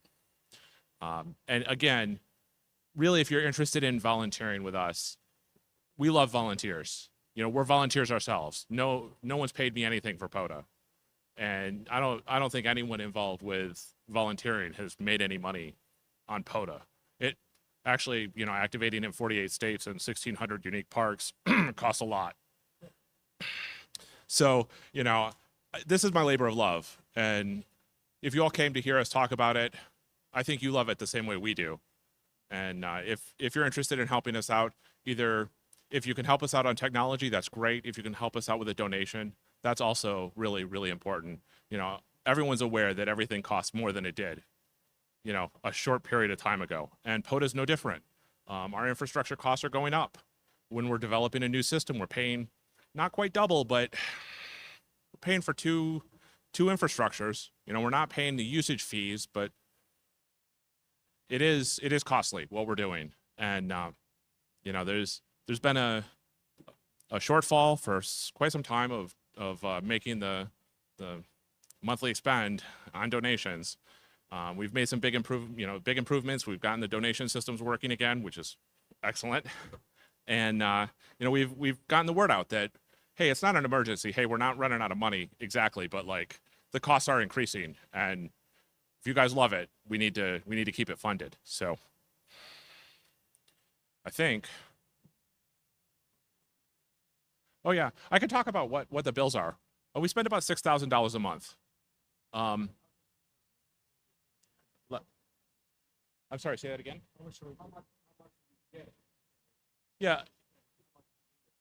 We're spending about $6,000 a month, give or take. Like, you know, and usage, you know, some months it's a little less, some months, you know, people upload a little bit more. Oh, Mark, Yeah, hey, I'm the new Mark's our treasurer. secretary. I'm the He new can actually talk about No, it. I'm the new treasurer, actually. Mike's the secretary. Good question. We just, last month was the first time they were kind of caught even, but our donations are trending about 4,000. As I said yesterday, it's under 100 reoccurring where somebody says, I'm going to take every month for my credit card or PayPal. You know, we'd like to see that go up. There's 85,000 participants, individuals and clubs. Each person give $1, generates a lot of money. So that's one thing. And so I want to say thank you. These guys, I think it's obvious what work they're doing. Now, as I said, we're not going to do the traditional question and answer, but I'm going to, as the moderator, I have the right to put him on the spot. No, you did an excellent job of explaining. One question I'm sure everybody is asking is, can you give the 50,000-mile view, but can you give a very general expectation as to the timing of what you expect, when you want to deploy, what's your end game? You know, the board has been talking about this extensively, but I'm sure they want to know. Can you do I'm that a happy little to answer bit? that question. No. No. It is. I would love. Very honestly, very upfront. I planned on having a technology demo last year at Hamvention. I had a screenshot for you this year. It's not moving as fast as we want it to, but it's all volunteer. You know, we're not paying anyone to develop this for us. And the people who are developing it also love doing POTA. And, you know, their free time is their free time. And I can't tell them, hey, you need to write this code by this date. So I can't tell you, hey, when is this going to be done? It'll be done when we get it right. And, you know, we're not going to rush it. We're not going to put it out when it's half baked. You know, we love POTA too. And we're not going to do anything to risk POTA. Thank you. Now, I want to ask another, you kind of alluded to it.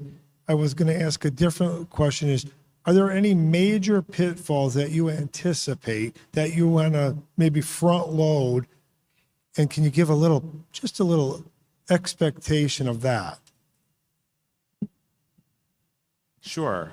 Some awards that we have that we generated when it was a when it was a United States-based program have translated difficultly to the global audience. And we're probably not going to continue those awards. We're also thinking about changing the name of awards to achievements. I think that kind of one gets us away from being viewed as a contest. We're giving you certificates of achievements, not certificates of, oh, hey, you won something. Because you can't win POTA. Ask me how I know. What about Julie? Yeah. So Competition between Julie and Tom, it's extensive. my wife is beating me. Thank you.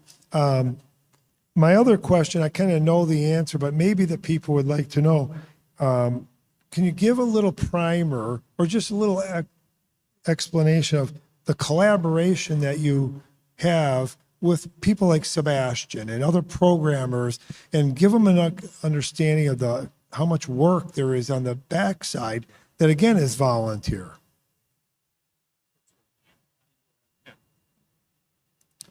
POTA's been really cautious about having any official connections to a product, a brand, a company. We don't have any of that. Well, we have an ARL book. The ARL published a POTA book.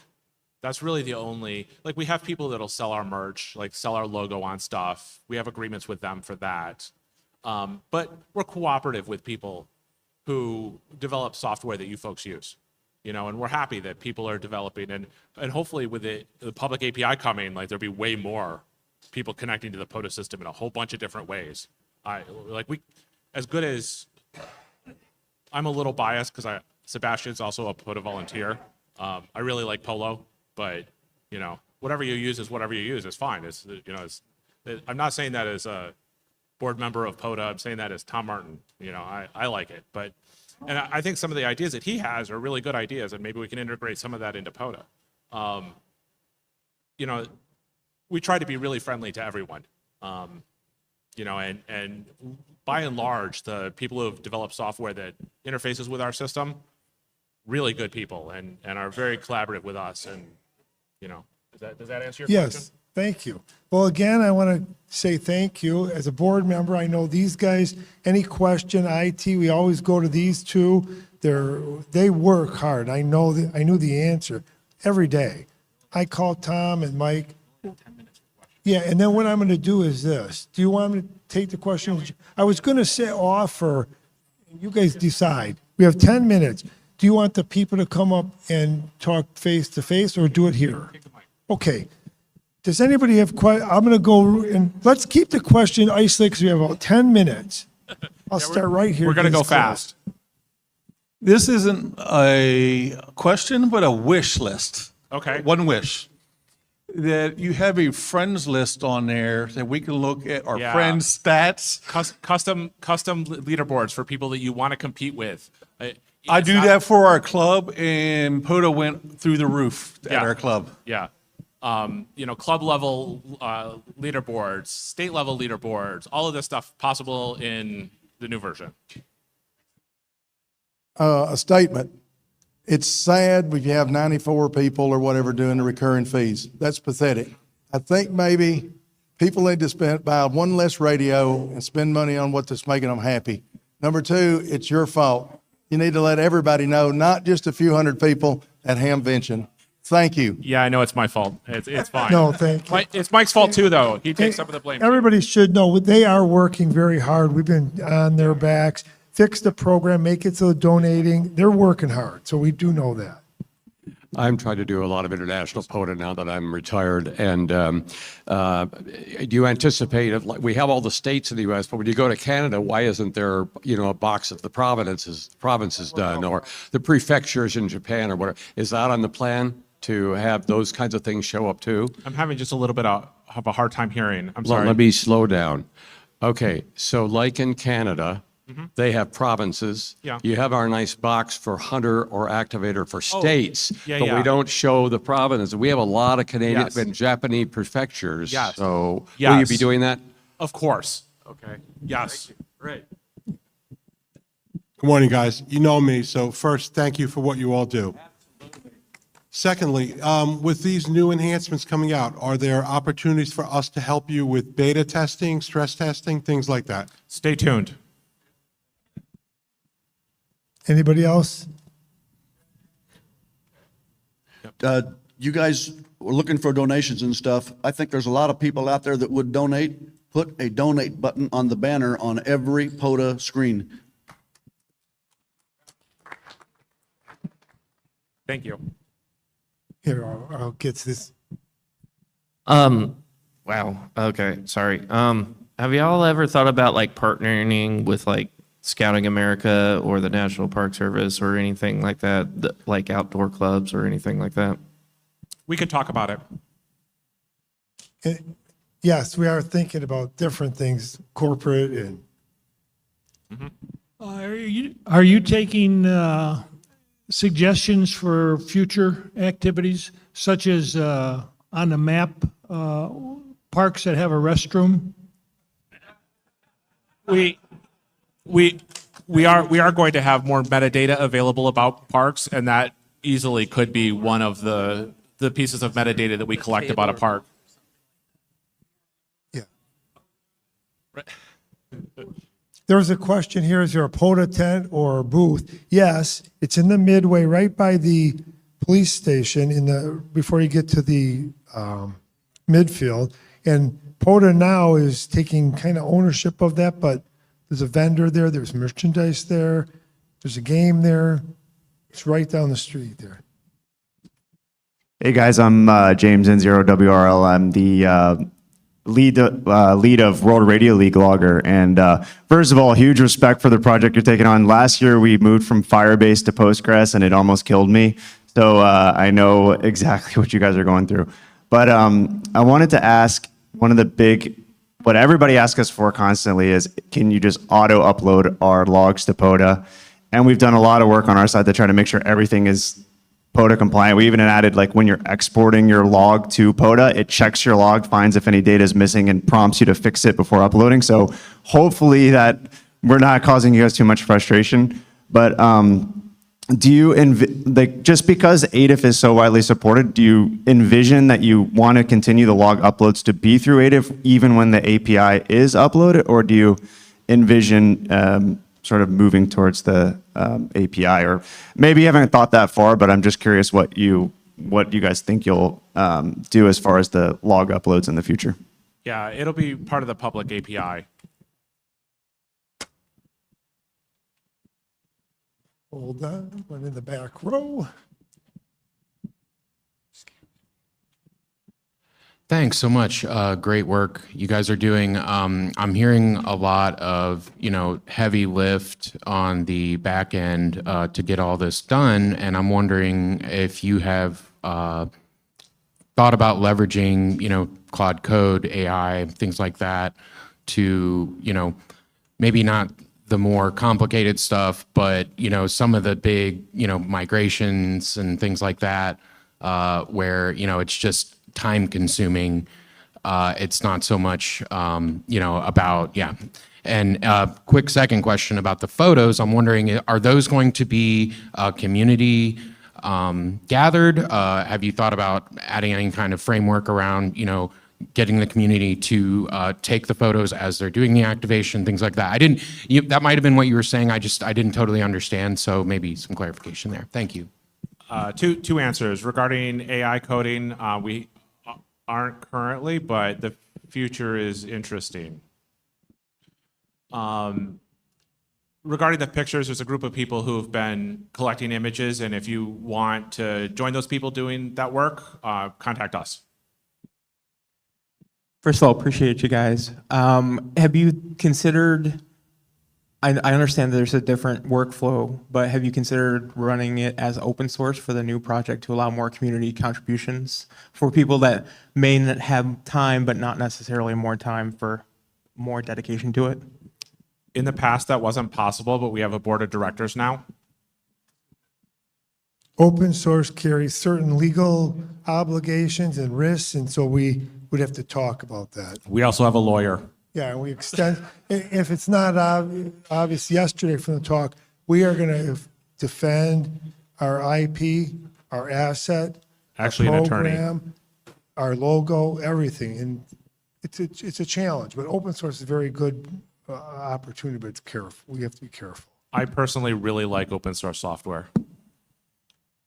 Will we be able to delete our own logs from this new system? No. What we're thinking though is that maybe there will be a window of you upload a log, and maybe within 2 days, if you notice that you did something horrendous in that log, or you missed some if you miss some contacts, you just make another log and upload them now. But you got a contact wrong. You made a Facebook contact and you need to add that to the log or whatever. Maybe we give you a little window of you can make changes, and then it gets baked in and you can't change it. Tom, back here, question is, what about the idea of having Android, Apple, different formats? Yeah. If you're an Android developer or an iOS developer, we could talk about it, but the website has been developed to be mobile friendly, and most quote unquote apps that would be generated for something like POTA would just be a web browser that loads the website. Okay, final call, questions? None heard. Thank you, guys.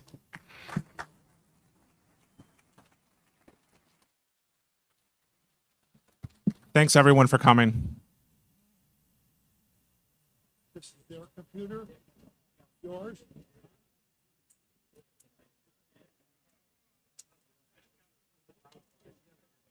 If you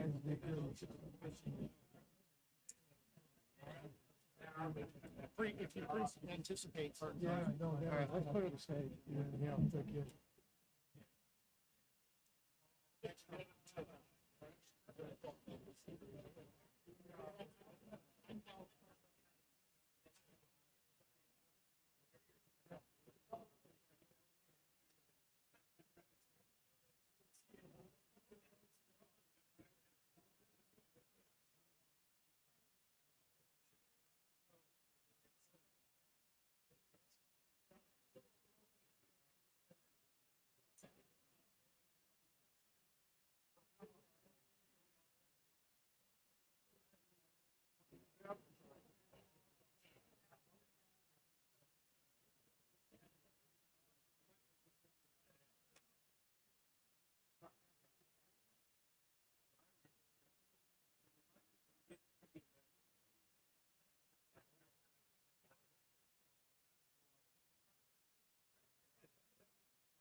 Hello?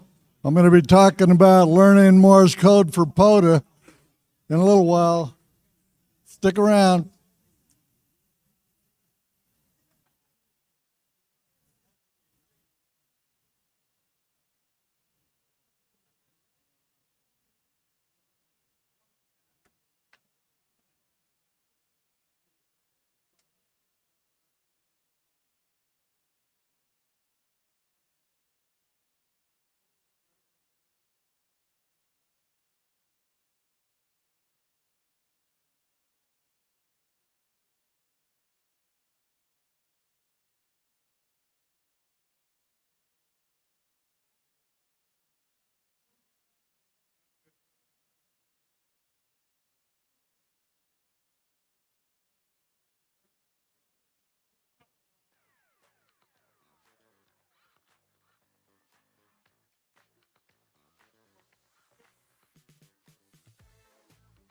Well, I'm using my own.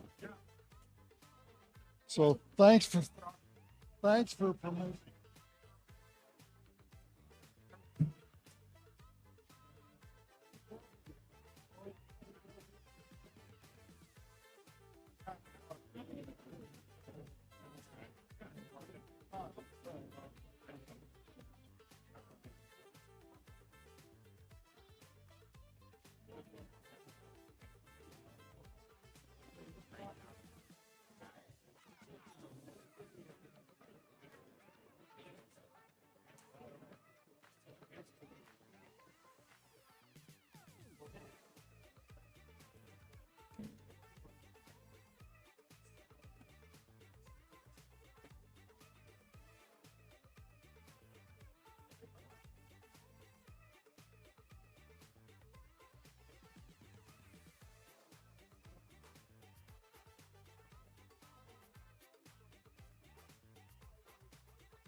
Where's the boss?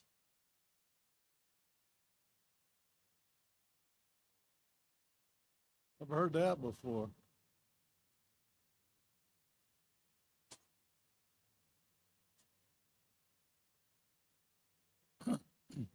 Well, it's time. My name is Bob Carter, Whiskey Radio 7, Quebec.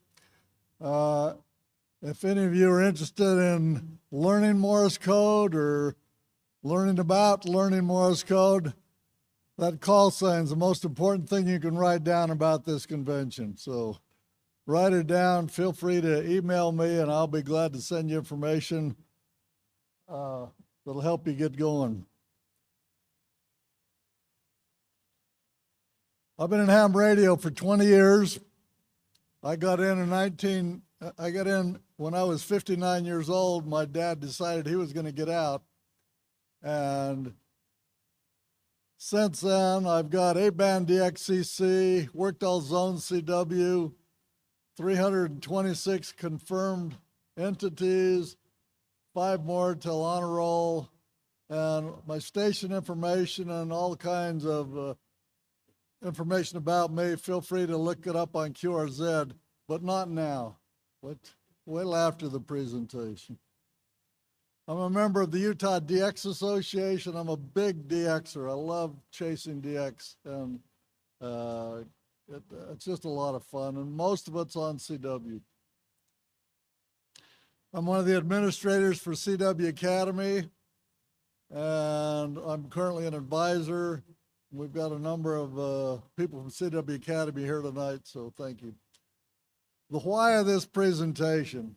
Well, there's 2 parts to this presentation. First of all, I want to give about a 35 or 40-minute overview of the history of Morse code, which is just fun. This is just a fun presentation. I spent a lot of time putting it together. I've given it a half a dozen times, but it's a really fun presentation about kind of what's happened with Morse code. And then I'm going to talk to you afterwards a little about, if you're interested in learning Morse code, a little bit about CW Ops and CW Academies. So first, early cross-country communication. P-mail. You all know P-mail? Pony Express mail. That's when they used to ride across the country. It took 10 days to go from St. Louis, Missouri to Sacramento, California. It was 1,966 miles. It lasted from April 1860 to October of 1861, approximately 18 months. The horses would run 5 to 20 miles a day, and the riders could ride 75 to 100 miles a day. And then we get into electronic communication, which is Morse code, or CW, for those you don't know, stands for continuous wave. And this is kind of what a sine wave looks like. That's the continuous wave that we use to send code. Okay.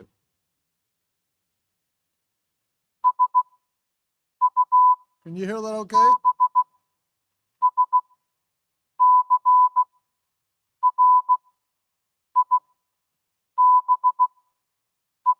Did you get that? If you lived in the 1850s or are a modern amateur radio operator, you might have. That's Morse code, and in an age of constant information communication, it wasn't too long ago that this communication method was vital to making the world go round. Back in the early 1800s, engineers and scientists were just starting to pioneer electrical communication methods. In 1836, Samuel Morse, Joseph Henry, and Alfred Vail invented the electrical telegraph system. It was the first system that allowed communication over great distances. However, there was a problem. It could only communicate pulses of electricity to another machine. This meant that you wouldn't be able to communicate using voice or text, so a new way of getting messages across the world was needed. A code was developed by none other than Samuel Morse to translate electrical pulses back into the original message. Originally, Morse's code only incorporated numbers, but Vail helped expand it to include letters and other characters. Morse code was born. The code assigned a sequence of short and long pulses to numbers and letters. Later, these pulses would be thought of as dots and dashes. In 1905, the International Morse Code Distress Signal was used, otherwise known as SOS. This became the standard maritime distress signal around the world within the coming years. These series of letters were actually chosen for their simplicity, not for the letters SOS. It wasn't until later that people began associating phrasing with those letters, like save our ship or save our souls. So, Morse code was invented as a necessity of the first mass communication method utilizing only electrical pulses. It was, and to some degree it still is, a vital means of communication across the world.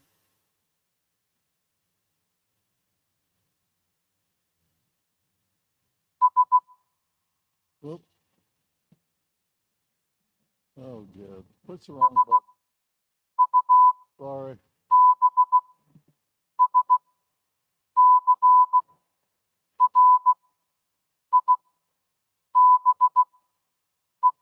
Did you get that? If you lived in the 1850s or are a modern amateur radio operator, you might have. That's Morse code, and in an age of constant information communication, it wasn't too long ago that this communication method was vital to making the world go round. Back in the early 1800s, engineers and scientists were just starting to pioneer electrical communication methods. In 1836, Samuel Morse, Joseph Henry, and Alfred Vail invented the electrical telegraph system. Okay. Here we go. All right. Now, the first military communications was the Civil War with the telegraph called T-mail. This is really interesting and amazing to me. They laid 15,000 miles of telegraph cable strictly for military purposes, poles all over the South and the North during the war. And Lincoln practically lived at the telegraph office, reading dispatches and sending messages. For example, what's news from upriver, Lexington, Boonville, Jefferson City, please answer, Abe Lincoln. The telegraph allowed Lincoln to communicate directly with the field. It's the first time they ever were able to do that during a war. During the Battle of Gettysburg, Lincoln sent this message to General Joseph Hooker. I think Lee's army and not Richmond is your objective. How many of you have seen the movie Lincoln with Daniel Day-Lewis? That was a terrific, terrific movie. If you haven't had a chance to watch it, I highly, highly recommend it. Great movie. Now, this has nothing to do with Morse code, but obviously you know about Gettysburg, and I want to play you the Gettysburg Address because I think it's kind of cool. This is all work.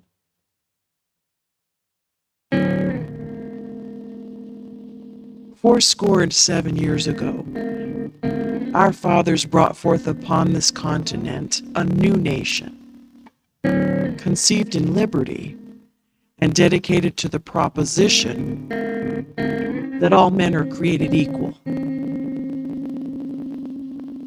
Now we are engaged in a great civil war, testing whether that nation, or any nation so conceived and so dedicated, can long endure. We are met on a great battlefield of that war. We have come to dedicate a portion of that field as a final resting place for those who here gave their lives, that that nation might live. It is altogether fitting and proper that we should do this, but in a larger sense, we cannot dedicate, we cannot consecrate, we cannot hallow this ground. The brave men, living and dead, who struggled here, have consecrated it, far above our poor power to add or detract.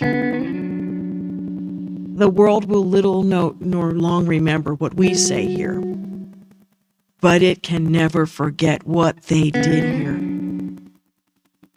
It is for us, the living, rather, to be dedicated here to the unfinished work which they who fought here have thus far so nobly advanced. It is rather for us to be here dedicated to the great task remaining before us, that from these honored dead we take increased devotion to the cause for which they gave the last full measure of devotion. That we here highly resolve that these dead shall not have died in vain. That this nation, under God, shall have a new birth of freedom.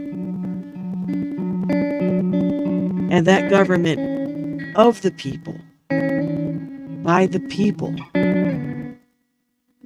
for the people, shall not perish from the earth.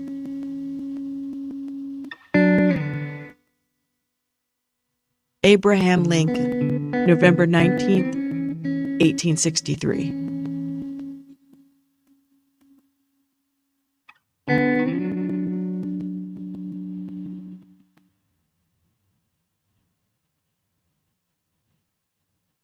Now, I'll tell you a really interesting story to me.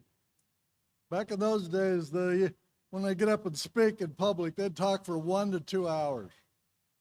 The guy that spoke right before him talked for over 2 hours at Gettysburg. And you remember the cameraman, they had a little camera that they put the little cloth over their head and put the glass plate in. The cameraman had taken pictures of the previous guy. He flipped the cloth off his head, walked around front, took his handkerchief, wiped off the lenses, pulled the glass plates out of the camera, put the glass plates back in, adjusted everything, flipped the cape back over his head, and went to take a picture of Lincoln, and Lincoln had sat down. Because the Gettysburg Address just lasted a little over 2 minutes, and he missed the whole thing.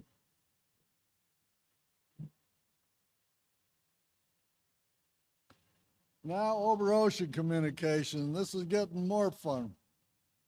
Sea mail. Sea mail. Anyway, here's the Titanic. Some interesting facts about the Titanic. It was one of the fastest ships out, and they were trying to break a sea speed record from United Kingdom to New York in less than 6 days, and it had never been done before. And this is one of the reasons Titanic never slowed down. But some really interesting things happened here. The Californian, another ship, was stopped 19 miles away, and about 11:45, he saw Titanic, or new Titanic was coming out there, so his shift ended at midnight. Carpathia, which is the ship that ultimately rescued the lifeboat people, was 4 hours away, because these ships went about 15 knots an hour, so it took a while to get there.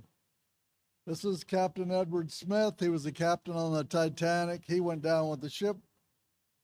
And here's an interesting picture. You can see the iceberg on the left, the hull on the right, and when the iceberg hit the hull, it split it apart and water started coming in. And here's a picture of one of the rivets that was on the ship. And you can see how that stretched out, pulled right out of the ship. Now, this is an interesting representation of what happened to the Titanic. It's showing the compartments being filled with water. And when they built the Titanic, they said it was unsinkable. Well, it would have been unsinkable if it had only filled 3 compartments. But it ended up filling almost 6 compartments. After the 5th one, it was toast. It was going to go down. So this is Jack Phillips, who worked for Marconi, and Harold Bride, who also worked for Marconi. Marconi had the contract to do communications on the ship. And both of these guys were operators. They traded off, sending Morse code.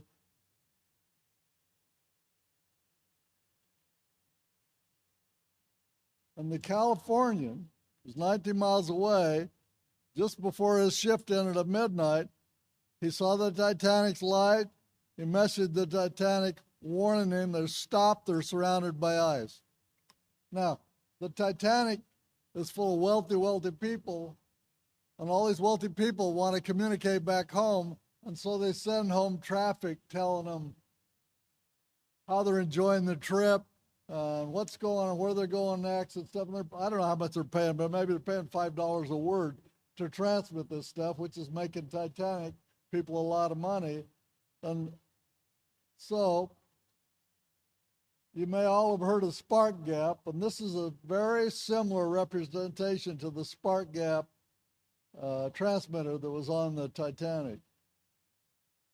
Here's the metal rods with separation, and down below you can see the spark going through it. Now, most of you may know spark gap did not use VFO. When they generated a spot, it blocked the whole band out everywhere. Every frequency, everything was blocked out. So only one person could be heard at a time. And most radio commissions paid guest traffic from the guests. California radio signals were blocked. Titanic communications. And here's Titanic's reply to the California telling them we're in the middle of icebergs and warning them. And Titanic said, "Shut up, I'm busy, I'm working Cape Race." Well, the radio man's about to go off duty, and he said, "I get it." Turns off his radio and went to bed. California's 19 miles away, and he never communicated with Titanic again. Now, this is a recreation of the logs. I'm sorry, this is a recreation from the logs of these various ships that were communicating with Titanic, and other ships are going on. I think this is really fascinating, and I hope it's entertaining for you. Morse code traffic, April 15th, 1912. This is when Titanic hit the iceberg. The Titanic, again, recreated message. First message was at 12:15. The last message was 2:17. So from the time the iceberg hit Titanic until 2:17 when it sunk. The representations, I've got two recordings here, two videos. The first one's 40 seconds, and the second one's 6 minutes long, and I think it's pretty cool. By the way, the original message was CQ disaster, CQD, and different countries were doing different things. They finally changed it to SOS, and Titanic used both of them during their transmissions. They use call signs just like we do. MGY is Titanic, and MCE was Cape Race, Newfoundland.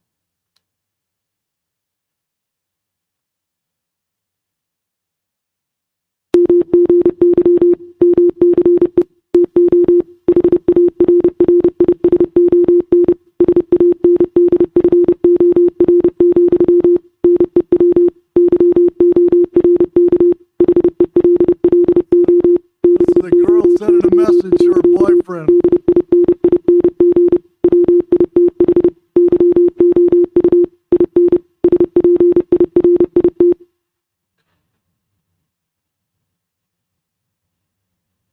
And that's the rest of the message. And then here's the replies back. Or here's another guy sending another message, sorry. And then here's the now Titanic hit the iceberg, and they're calling CQD.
He's standing in water now.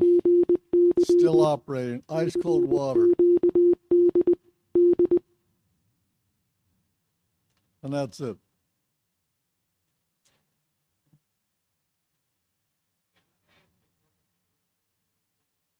Sure.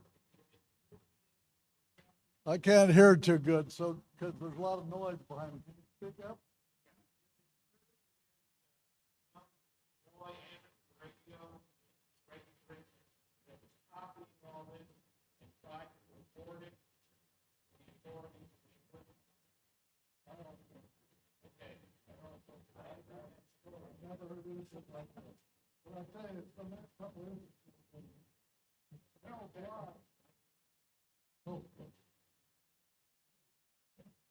If he didn't have one.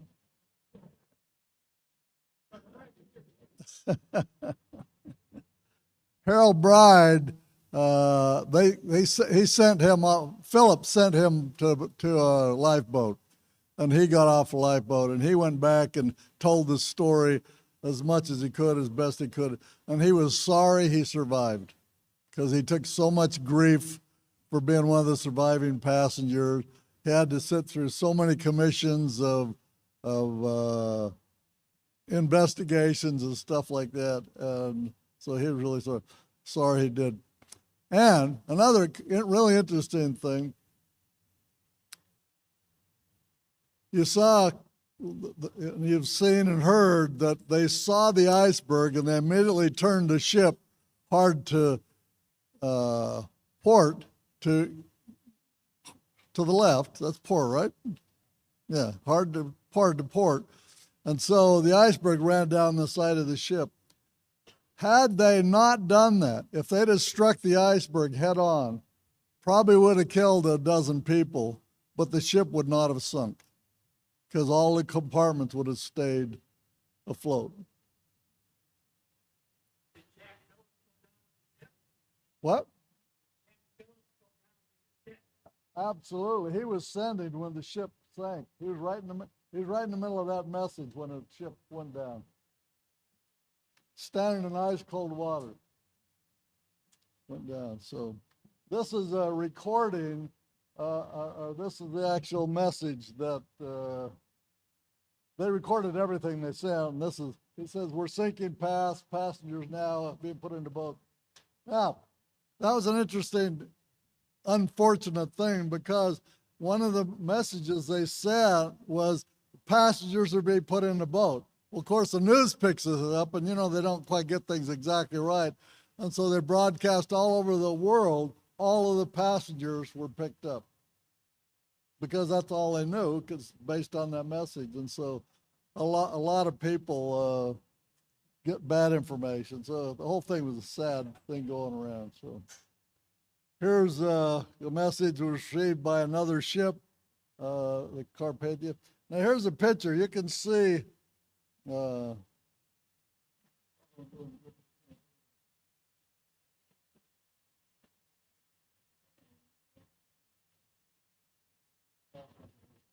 can see Titanic.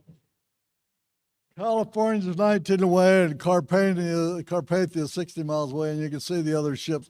And there was some phantom ship in there that they saw come up with lights and then went away, and to this day they have no idea who it was or what it was. So,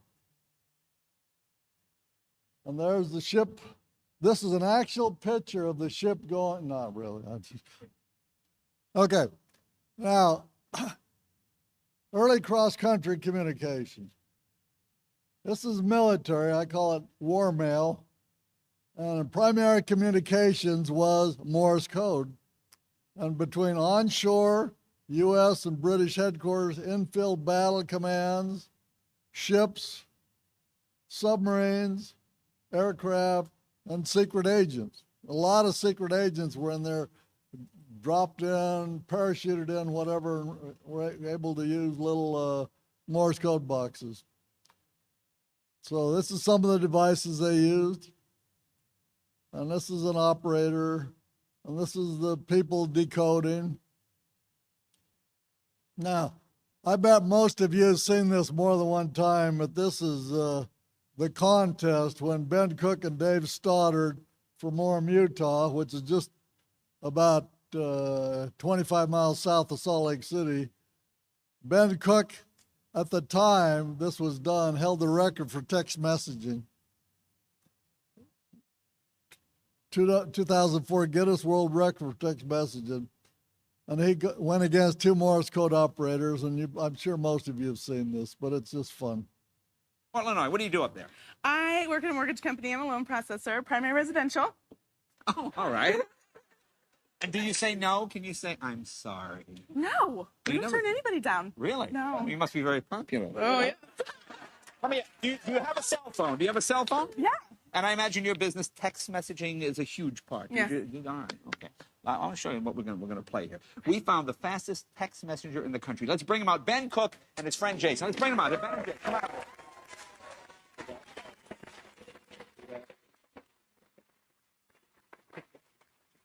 Hi, Ben. Hello. And thanks for dressing for the show, fellas. We appreciate it. Ben, tell us about your record.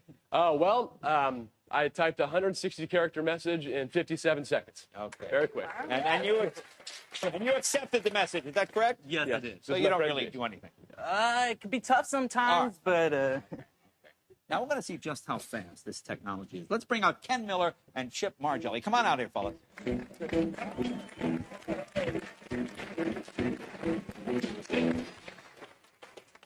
might guess by the way they're dressed. You see, Ken and Chip, they are 2 Morse code operators. You know what Morse code is? Oh, yeah? Yeah. You know, Yeah. okay. How long have you guys been doing Morse code? 38 years. 38 years. 43 years in ham radio. 43 years in ham radio. Okay. We're going to give each team a card with the same sentence on it. Who do you think will be the fastest to get the message to their partner? Morse code or text messaging? Text messaging. You think text messaging Oh, yeah. will beat Morse code? How old is Morse code? 170 years. 170 years. 170 years. Okay. All right, gentlemen, let's sit down at our desks. Okay. Now, in front of you is a card. Don't turn it over just yet. They both have the same sentence on it. When I say ready, set, go, when I say go, flip over your card and send the message to your partner at the other desk. Okay?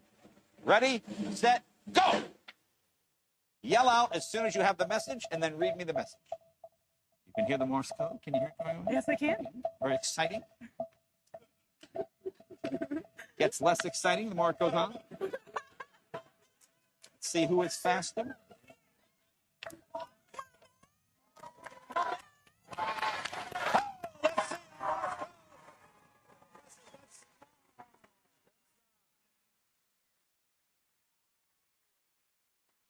Would you read me your message, sir? I just saved a bunch of money on my car insurance. That is the message you sent, okay? Very good. Okay, there we have. Ben and Jason, I'm sorry you... Anyway, what does this mean for you? Well, you can talk to people all over the world, and your friends can't do it. I love this for the youth because everybody's using cell phones and all this great technology. What do we need Morse code for? I can tell you what we need Morse code for, because in the event of a disaster, it's the only thing that works. Cell phones stop working. For those of you who don't know, all cell phones go from your phone to the nearest cell tower and then over telephone lines. Telephones everywhere, and then they go to the cell tower to the person you're trying to contact and back to the phone. They're just little miniature ham radios, but they're useless in a disaster. So, and it's a lot of fun. You use it for de-expeditions, which I do a lot and absolutely love it. Contesting, which I do some. Emergency communications. And let me tell you just a little bit about CW Academy. It's an 8-week course, 1 hour per night, 2 nights a week, and it's free, and the commitment is just practice and get on the air. And that's the end of the history. But now I want to talk to you about CW Academy.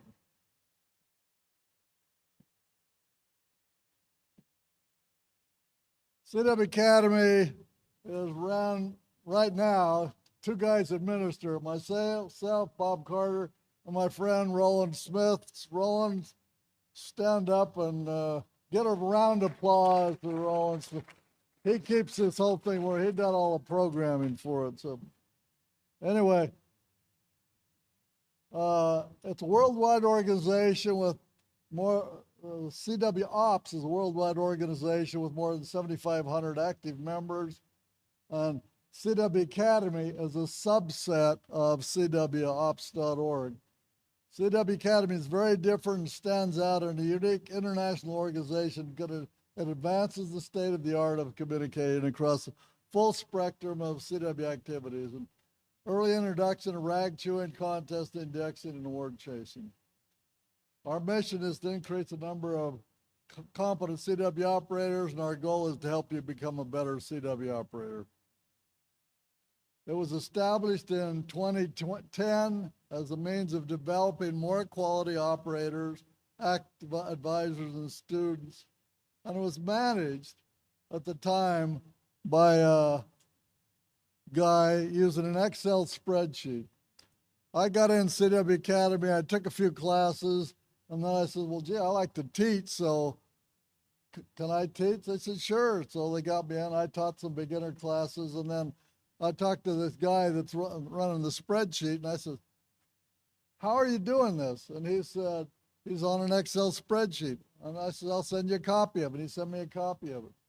How many are familiar with spreadsheets? This single spreadsheet had 58,000 cells in it. And he's managing all the students, all the advisors, and all the classes. And I've got programming background, that's been my thing. And so I simply said to him, my favorite statement of all time, are you out of your mind? I said, I'll build you a spreadsheet, a database to help take care of your spreadsheet. And guess what? I was out of my mind because I thought it was easy and it wasn't. And coincidentally, a month later, I sat down at a luncheon. Never met Roland in my life. We just happened to sit together. I asked him if he knew about databases. He said he did, didn't look too far from me. And so he and I got involved, and we recommended implementing a database in 2019. Initial implementation was January, February semester of 2020.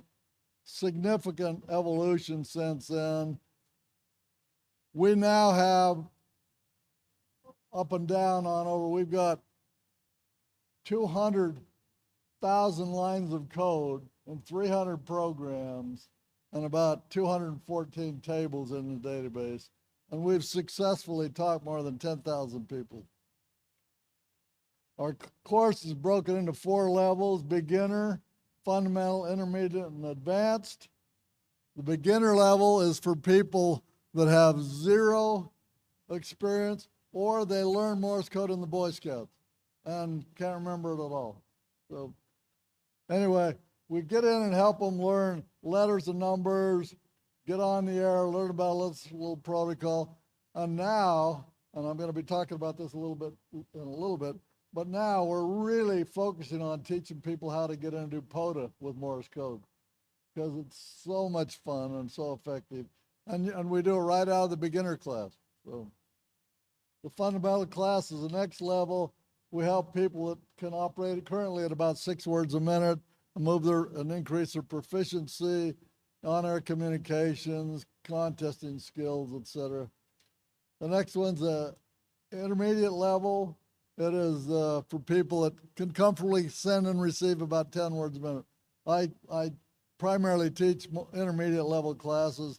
So far, I've taught 45 of them. So it's great to help get involved in various experience. And by the time you come out of the intermediate class, you should be able to comfortably send and receive at 20 words a minute.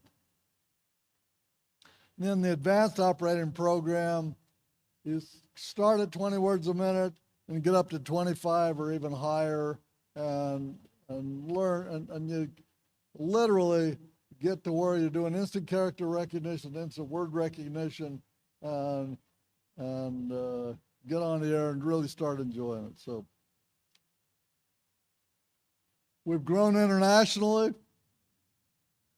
Almost yearly, we're adding new languages. Right now, we have English, which is our online course, Catalan, which I'd never even heard of when the advisor asked me about it. How many has heard of Catalan?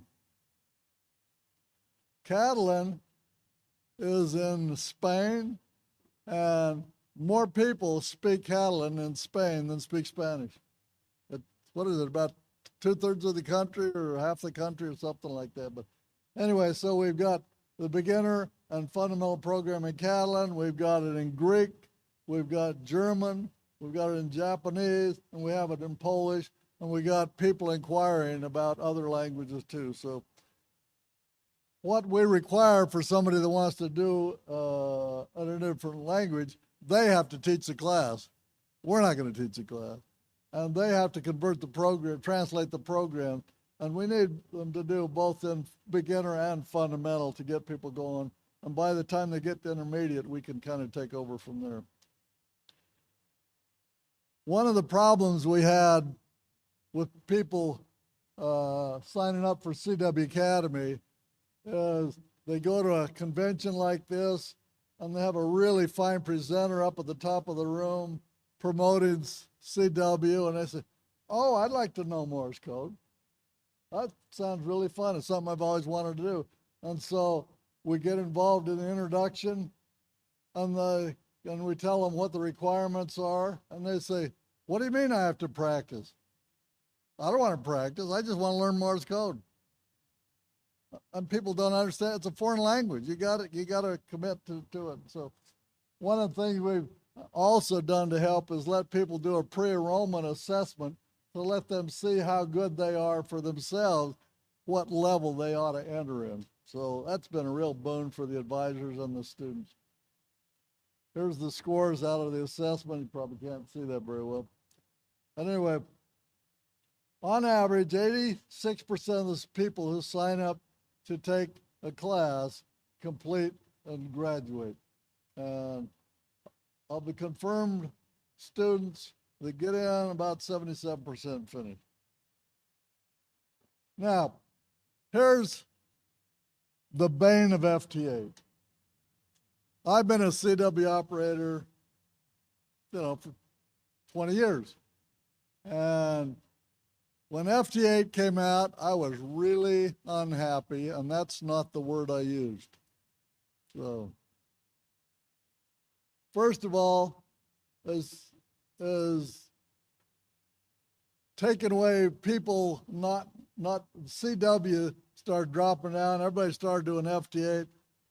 All the CW operators are leaving the air, and I was saying it's diluting the awards, diluting all the kind of things, and it's reducing the number of Morse code users, which at the time it seemed like it was. And I was really unhappy about this. I read a cartoon once, and it's absolutely true. The guy said to his friend, do you work FT8? And he says, oh yeah, I'm working Japan right now in my house as we speak. Because you can automate it. I mean, it's silly. So, I'm frustrated and unhappy, and a lot of other people I know feel the same way about FT8. But let me tell you the gain of FT8. Number one, it's utilizing the bands. If we don't utilize the bands, the FCC is going to take them away and sell them to the commercial people. So the bands need to be used.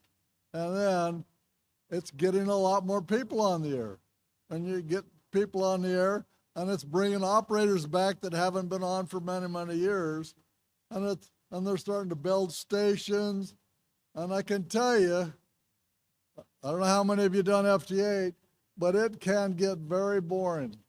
I mean, it is not too exciting. It's kind of a level above watching grass grow if you're sitting home working FT8. Now, getting out and activating, that's a different ball game. But sitting home working FT8 gets boring.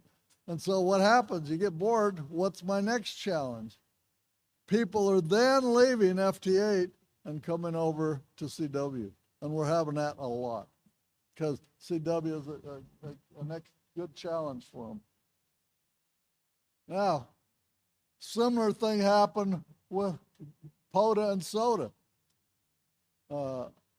POTA is the fastest growing segment of our hobby, absolutely. A lot of people start out doing FT8, they go to sideband and they say, well, what's my next challenge? And so then they start getting into CW, and I just think it's terrific. And about 2 years ago, we modified our curriculums and started incorporating SOTA into our program, and SOTA and POTA into our program, because we want to teach people to. And for a POTA operator, and there's a number of them in this room tonight, all you have to do is be able to send and receive your call sign. Hear your call sign. And we teach people to do that right in the beginner course, and so they can actually get on the air and start making contact. So it's a great icebreaker. Summit's on the air. This is their logo. Summit's on the air. I only see about a half a dozen people in this room that qualify for Summits on the air. You have to have knees that will actually take you vertical. My knees only take me horizontal. So that's why we do POTA, because you can drive to the park and activate while you're sitting in your car. Anyway, about a year and a half ago, Roland's help and other people, we put 2,000 new practice files out into our system. And these are the practice files. We've got a whole bunch of files. These are the practice files from 10 words a minute up to 25 words a minute for POTA. This is what kind of the practice file looks like. It's got some guy sending CQ, the other guy answering, and it's going back and forth and stuff like that. So we've got really a lot of great POTA files out there. We've got word files, we've got phrases, we've got QSOs, and prefixes and suffixes, which really help people a lot learn Morse code. So this is the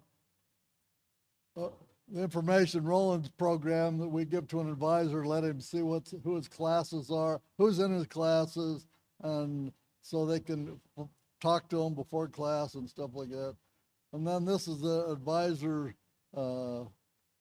information. They go on the website and get at any of these programs, look at their students, send out assessments, all kinds of stuff on there. So, and then the students they've got their own information to look up. And so one thing that's really important is there's no cost to taking CW Academy. The advisor's not paid, the students don't pay anything, and unfortunately, the administrators aren't paid either. So, but what we do require, and why we're so successful, is because we want a commitment. I've had a number of students in my class. I teach people ballpark from 23 years old up to 93 years old, everywhere in between. I've taught people all countries in Europe, a lot of South America, some in Africa, and I've had people say time and time again, I have been learning Morse code on my own for 40 years. I learned more in 2 weeks in this class than I learned in my whole 40 years of practicing. The problem most people have with learning code on their own is life gets in the way. All of a sudden, I have to, I got to go to the grocery store. I got to do that. Well, students in my class know I expect results every day, and so they get unhappy if I ask them, well, how did you do? And they, I didn't do it. Because I tell all my students right up front, you may not want to take a class from me, because I tell them right up front, my job is to encourage, intimidate, and humiliate you into practicing every day. And that's what I do. I have all my students send a report twice a week. How did they do on the homework? Twice a week. And if they don't send it in, I say, where's your report? And they don't want to hear me say that twice. And so at the end of the semester, I ask them, very last day of class, what'd you like about the class? What you didn't like? What could you improve? Whatever. Every one of them says, we couldn't improve it because I've done such a great job. But what they say, I say, what do you don't like about the class? Half of the class every time says, I hate that stupid report. And I say, well, what did you like about the class? They said that report was the best thing about the class. Seriously, because it's return and report. I mean, they know they've got to do it. And people spend 60 days practicing every day, learning every day. They learn the course. I've been teaching a class, started the 1st of May. What are we at, the middle of May? These people say, I can't believe how far I progressed in 2 weeks. I mean, it's just unbelievable because, and all of our advisors say the same thing, because we have a structured environment where you have to, don't let life get in the way, get in and commit to taking the course. So be willing to commit. It takes time and effort, and you will succeed. Here's 2 mottos we have. Accuracy transcends speed. We teach people how to send correct code because we want to hear correct code. And my favorite saying is, anything worth doing well is worth doing poorly first. And I tell all my students that. It's absolutely true. You're going to do poor, and then you're going to get better and better and better. So,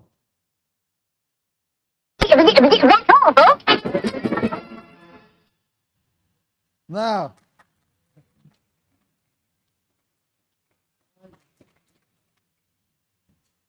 was that for the presentation or for microphone? Anyway, okay. Questions, concerns, thoughts, anybody? Yes, sir. CW Academy, is it important to have a transfer to get out here to CW? Not for the beginning, it's all done on the web.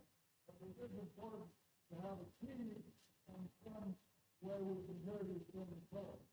So you can just have a little code model over the anything for your advisors to put in the other stuff.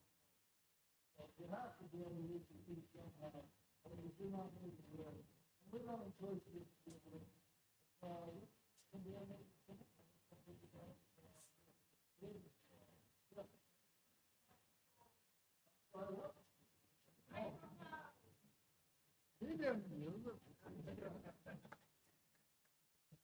I'm sorry. Anyway, did you hear my answer? Okay, that's the next question. Yeah, go ahead. I can't hear you. I'm sorry. I got a fan behind me. What straight to you? Straight T or paddle? Absolutely. Absolutely. Absolutely.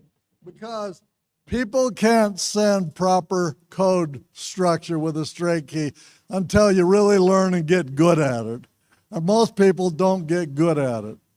We totally discourage bugs and straight keys because we want people to learn it. And also,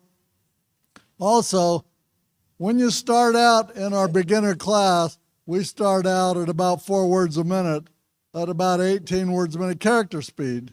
And after about 2 or 3 weeks, we move them up to 25 words a minute character speed, and they're still doing 4 words a minute Farnsworth. And we want them to stay 25 words a minute character speed all the way up through the advanced class, because there's no point learning the character over and over and over again. We want to teach people instant character recognition and learn the sound of that character at that speed. Does that help? Another question. Oh, go ahead. Hang on, I got to get up.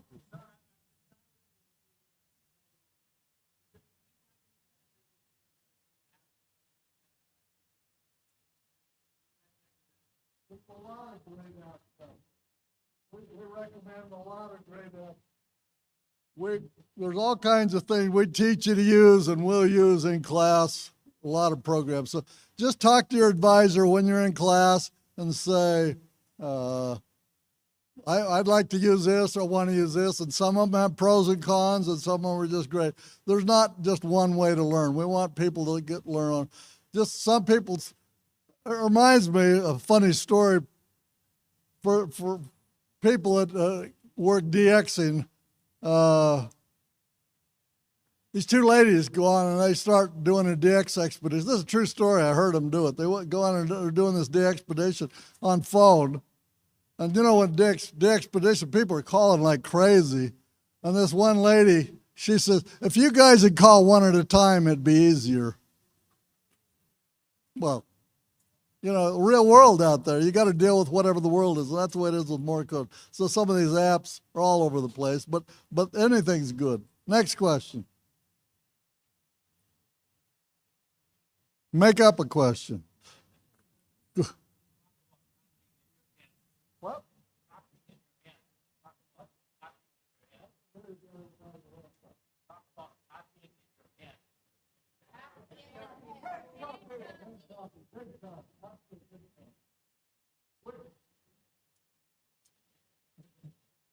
In CW Academy, I teach crawl, walk, run. That's what I do. So copy everything down, write it down, because we're learning. 6 words. You don't learn character. You don't learn anything. As you get better, we're slowing down the Farnsworth spacing, minimizing the Farnsworth spacing, and stop copying so much stuff. And just copy down the salient thing. And the only salient thing I ever could think of is the call sign. So, and I always write the call sign down because it's critical you get the call sign correct. So, any other question? Thank you very much. Thanks for convention. Have a great time. Sign up for CW Academy. We teach the classes are January, February, May, June, September, October, and we're right in the middle of the May, June course, and so sign up to get in the September class. So thank you again.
Yo,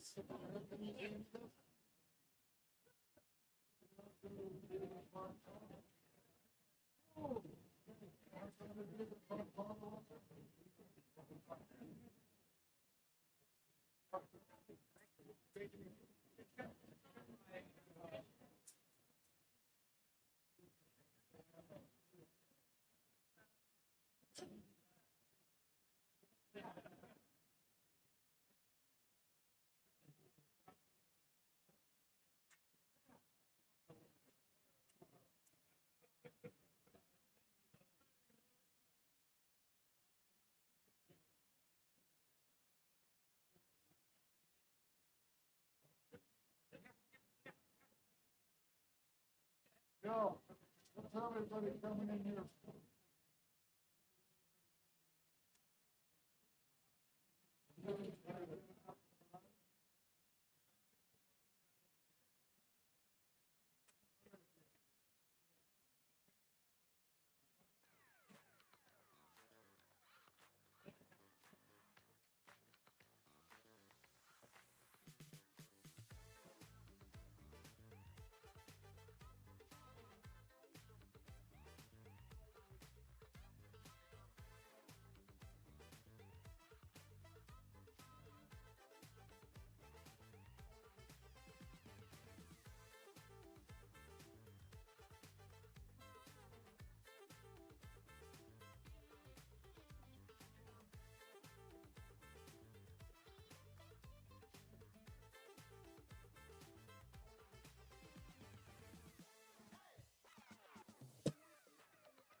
I'll kick it off. Yes. And I'll pass it to Yes. Stephen. We'll be able to put them right here on the edge.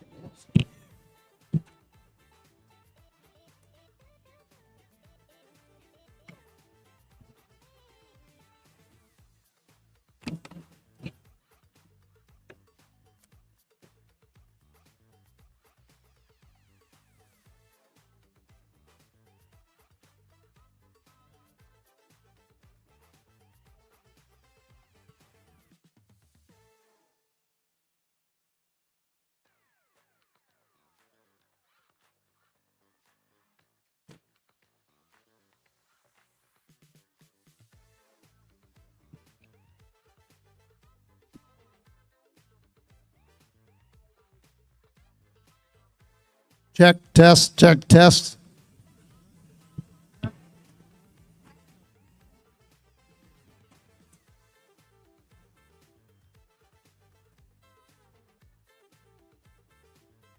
Hey, hey, hey, hey, hey.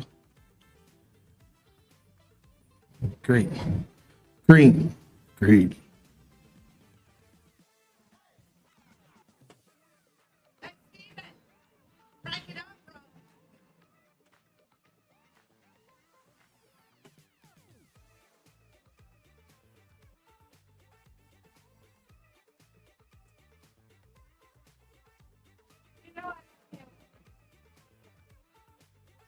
Good music.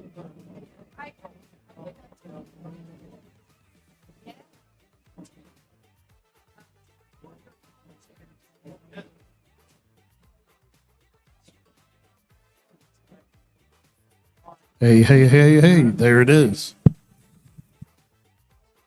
Hey. Hey, guys that are standing in the back, I've got a couple chairs up here. Anybody need a seat? I got a couple chairs here. I got a couple over here. Come on down. There's some over there. Hey, everybody, where there's an empty seat next to you, raise your hand. Perfect.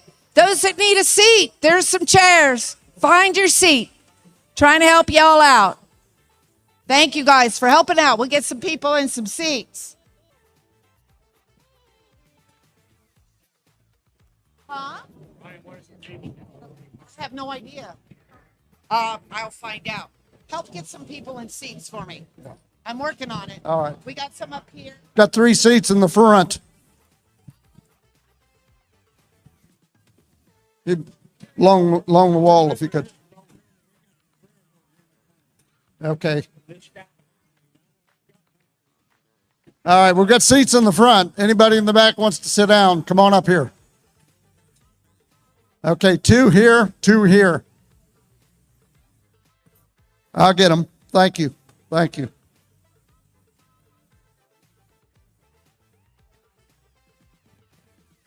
Anybody that's standing at the moment and would like to sit down, we have seats up front. I can guide you to them. Right there, sir. Anybody else?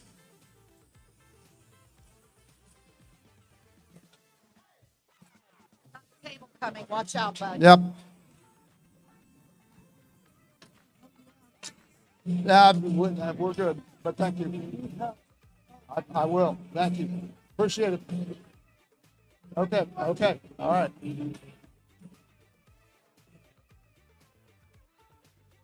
Seats in the front up here, guys.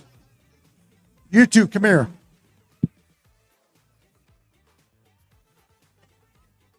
Yeah. Right in there. See him? Right there. Gotcha.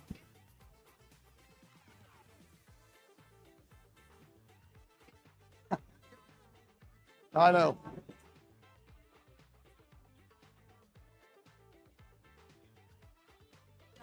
I am going to introduce, I'm just going to start it off, give it to Brian. I'm going to introduce him. Okay. And then from there it comes to you. And then he's going to interrupt you with whatever.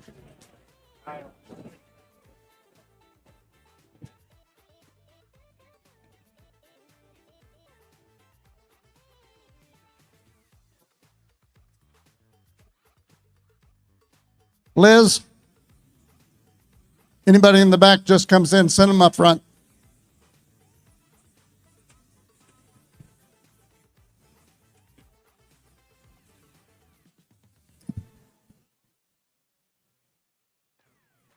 Raise your hand if you got a seat, empty seat beside you, right over here. Okay, good. Keep your hands up. Take your pick. You're welcome. Gentlemen just coming in, come on up front. Ladies, seats in the front, come up. I got you generally. You can put them back down. I may have you put them up again here. You get started, bro. Yeah. Well, we got. Oh, wow. They'll find a place to sit. Over here. Yeah, if you don't direct them, they won't do it. When you get it back, you can do it. Hey, good afternoon, everybody. We're about ready to get started. Whoa, did we have a good Hamvention? Was it a good Hamvention? Come on. It was great. Thank you, everybody, from coming from all over the world. We did have people from all over the world. We don't know the attendance figures, but it looks good. And there were times when you couldn't get through the aisles, right? That's great. That's a great thing for Hamvention, and it's a great thing for amateur radio. So on behalf of Dayton Amateur Radio Association and all the 600 plus volunteers, it's all volunteers. Thank you for coming. Thank you. Well, it's my distinct pleasure to introduce our general chairman for this year, and this is his last few moments of being a general chairman. We only allow a chair 2 years. Brian's done a good job, and I think he's probably ready for a bit of a break. Can you cut the music down?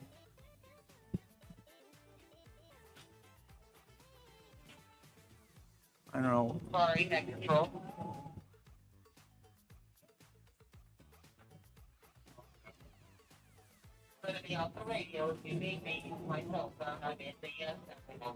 Okay. So anyway, I was introducing Brian, N8UDQ. And funny thing is, I knew Brian was a little boy and was working here, and his parents, yeah, that's right, little Brian. But he's come a long way. His parents were very active in amateur radio as well. But thank you all for coming. And with that, I hope you all come back next year, and I hope you all win the grand prize. And here's Brian. Good afternoon, ladies and gentle hams. Have you had a good show so far? What was your favorite part? We'll get on that. So, Mr. Coulter mentioned me being involved when I was a very young man. Back in the corner here is my dad.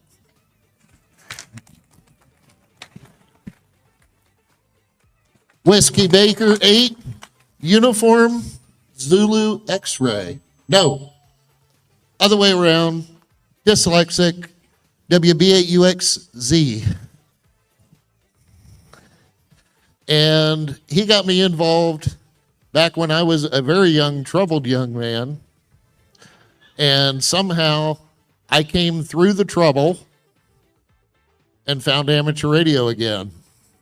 So I also have my brother up here who's doing some of the audio.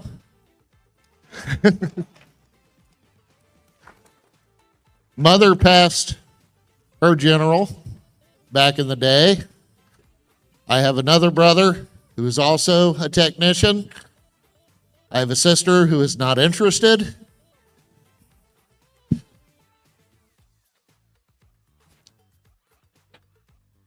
And a beautiful wife who just passed her general.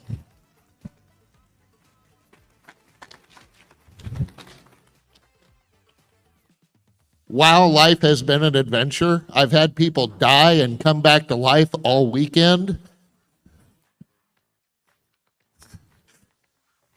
I've had people ask me, where do I put my prize stub? And I see a whole lot of prize stubs. What I'm looking forward tonight, or this afternoon, I'm looking forward to seeing every single one of these prizes leave out of here so that Mark doesn't have to do a bunch of shipping this year. And I'm also looking forward to a pleasant surprise that was landed in my lap about 3 months ago. And with that, I'm going to turn this over to Mr. Simpson. Mr. Simpson's been a fixture around here. One could say he's almost the cornerstone of Gab at the prize drawing event. So, sir, if you would like to MC.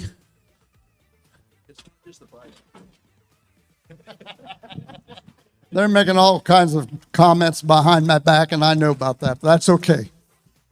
Good afternoon, everybody, and we sure have a lot of prizes to give away this time. Stuff that nobody picked up. So with the huge crowd that we have had, sometimes that occurs. And because you guys don't pay enough attention to the boards and so forth where you can determine that your ticket may be on it. That's okay, because we'll give it away here. Outside of it is, it may keep you from having a prize that you actually won earlier on. So pay attention to the boards and the computers that are displaying the numbers. Anyway, we've got a lot going on here today. Brian, are you ready? Okay, we'll get ready. Get ready. Got newbies coming in. Seats? Raise your hands, everybody. Got seats? Watch. Hey, look over the crowd. Go find a seat. We don't want you to have to stand. Up here? Up here? Right here? Come on, move up front. Let's go. There's one. You got one there? Yeah. Sir? There's one there. There's two down there. Go. There's two down there. Okay. We want to pack the crowd as best we can. Oh, this is how many we drew that no one ever showed up to get the prize. Right here is this stack.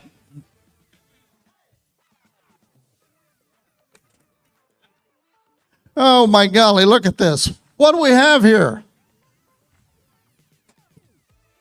What do we have here, Brian? Yes, it looks like it. Ladies and gentlemen, before the grand prize drawing, something was found. 25 years ago, some people in this organization did something. Today, it caught up with us, and it's in that box. And it's related to a ham event from what I hear.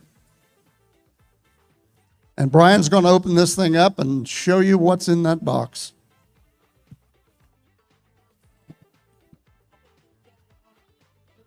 Well, that's a possibility.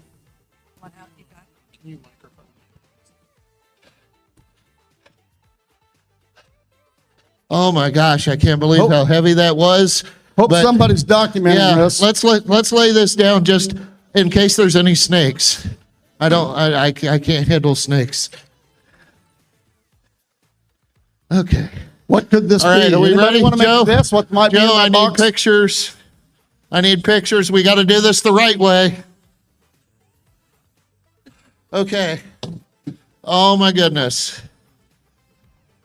If only you could see what I see right now. What is you it, would Brian? be as speechless as I am, but maybe not quite as out of breath. So I have, I don't know if I wouldn't even want to touch this with my hands. Oh my goodness, it's plastic.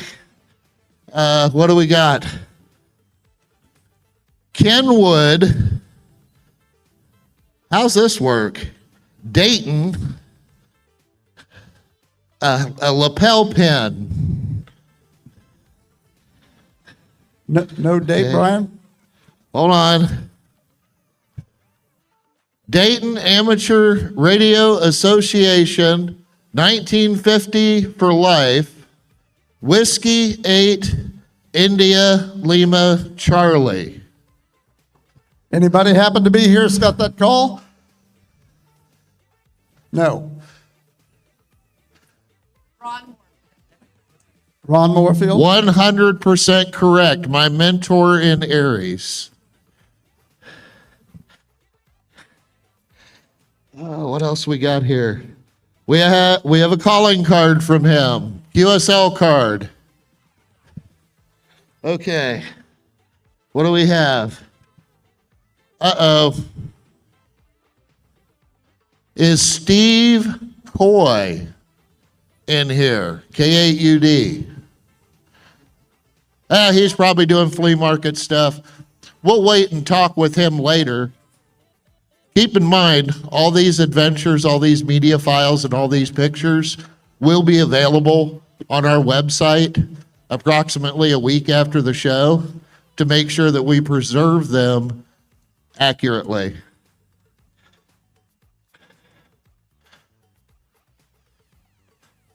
Another letter to K8UD. Now I am confused.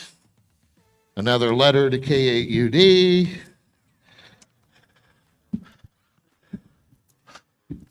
I am. What do we got in here, buddy? You still got stuff. Confused. Here we go.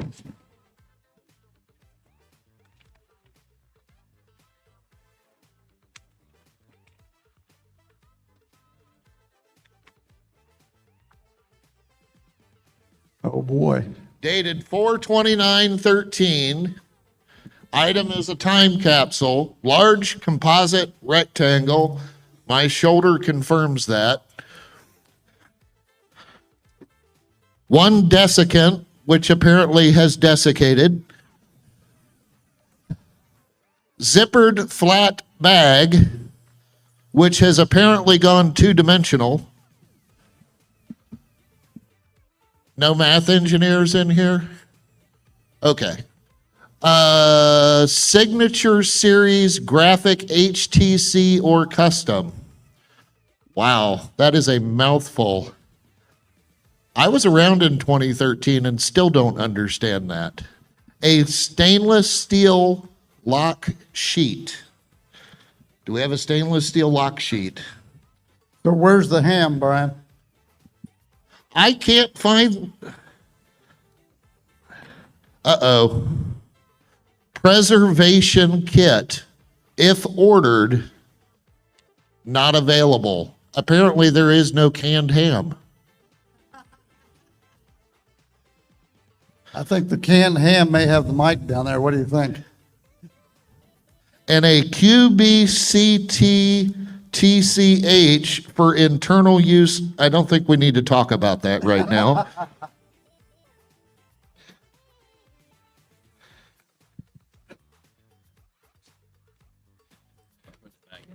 Yeah, let's go ahead and do that. Here. So all of the graphics, all of the media that is available from this will be available on the Hamvention website starting here in just a couple of weeks. I'd give us about a week or so. I want to make sure that any of the digital media that we have, when we plug it in, it doesn't go poof. Because we expect to see some pictures. We expect to hear some audio. And as much as I'd like to give you guys that today, live demonstrations and really old media don't get along together very well at all. So that being said, Mr. Simpson. Sir. Can we give away some stuff, please? I think so. What do you think, everybody? Are you ready? All right. Did the number display system run?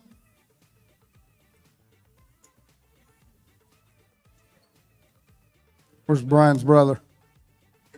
You ready? All the tickets that weren't claimed. Again, right here. These are all the tickets that were not claimed so far. There's 1,000 tickets or so in here, and nobody picked them up. Keep that in mind next year, everybody, because everything that's right here right now goes back in the drum. All right. So what we have this year, but before I do that, I'm going to turn this over to George here, and he's going to talk a little about the Scouts for us. Thank you. Most of you may have seen me running between the outside tent, and we also had a booth here in Building 4. DARA sponsors a Boy Scout or Scouting America venture crew, and we actually formed in December of '08. So since 2009 Hamvention, the venture crew has been self-sufficient. We started out the first couple of years actually going to Mendelssohn for you old-timers and getting any lanyard that they might have on the rack. It might be Sally's Beauty School, it might have been the Pork Festival, it might have been whatever. And we proceeded to laminate the attendees' tickets, and we did that for, I believe, 3 or 4 years. Then in 2011, it was either 2011 or 2012, I apologize, we started dating our lanyards. And that way it turned into a yearly souvenir. And first of all, we did sell out yesterday early on, both patches and lanyards. And I certainly want to thank everybody that supported our venture crew. Thank you. The main thing is our venture crew isn't large enough to have the 2 booths. We actually partner with 4 other scouting units, Boy Scout, well, they were Boy Scouts, now they're Boy and Girl Troops. And we provide money to their scout accounts, both for the adults, the scouters, the adults, and the youth. We also give the troops a large donation. So that all comes as a thank you to you folks, and we're trying to support the scouting community. Thank you very much. We'll see you again next year. Thank you, George. They've got quite a contingent out there. They laminate those tickets, and they worked all weekend. It's surprising. Did you actually run out of material, George? You were close. Did you run out of laminating material? I know you were close.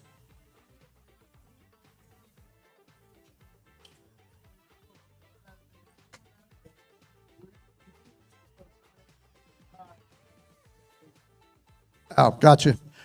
So they kept laminating just with different materials. So George, thank you with your group of scouts. Okay, we've got a number of list here of 40 exhibitors, and in order of the value of the prizes that they gave away, I'm going to give you the first 8. First, number 1 was DX Engineering. Round of applause for those guys. Every year they come hot. Stepper, even though they were not able to make the show this year, was number 2 on their donation. Number 3 was TalkPod Tech Company Limited. Number 4,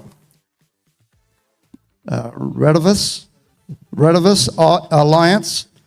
Number 5, Super Antenna Systems Corporation.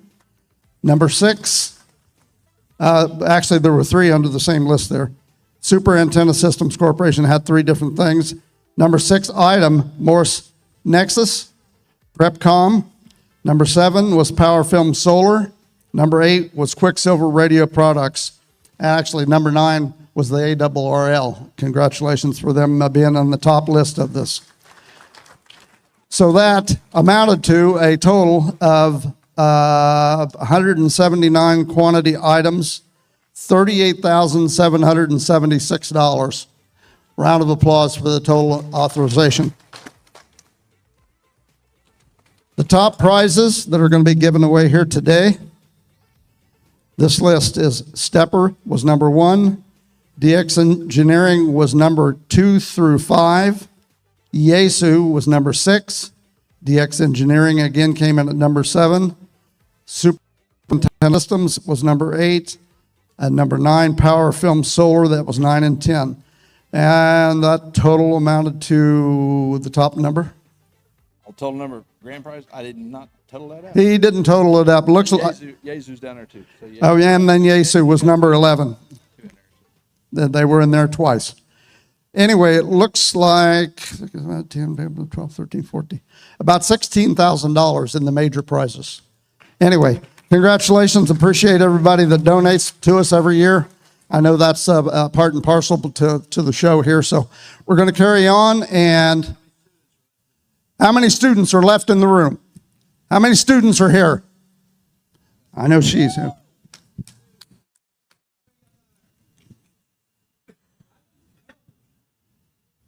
We need a helper.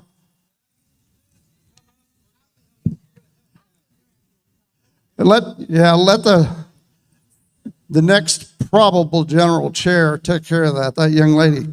Now, Hazel Everett's, for those of you who know who she is, in all probability is going to be the general chairman next year in 2027. That will be the first time in history that we have appointed or even considered. Actually, I considered 3 different ones, and all 3 unfortunately declined over the last 35, 40 years. She is the first that accepted our request to become assistant general chair, so that may well happen. A round of applause for that young lady there.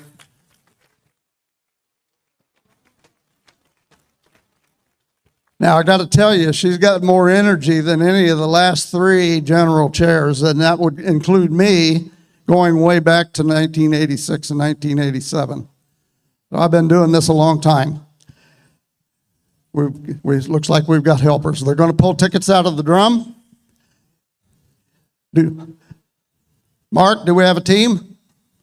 We have a team. We have our victims going to pull tickets. So have at it. Give me some numbers.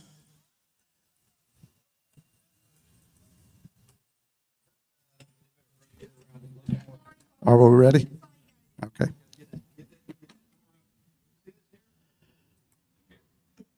We have about, 40 or so items, 40 plus items that we're going to give away right here today. And as soon as we get some tickets out of the drum, we'll start drawing numbers. And I believe the numbers will come up on the displays. Is that correct? Okay. All right. First grab. Need a box to put the ones that I.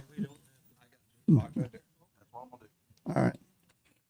Let's go right here. First ticket. Just get top of the list.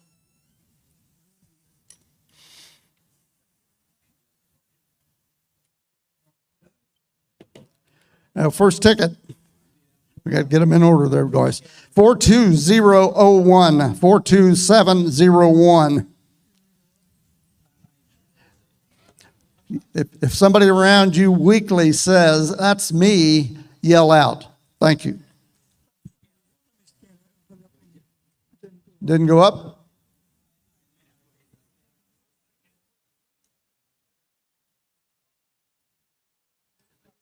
Really?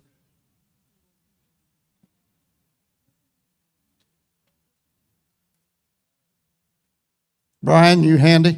Where's he at? No.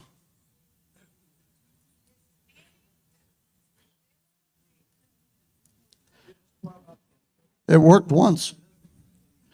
About 3 years ago, we killed it. Hopefully that didn't happen again.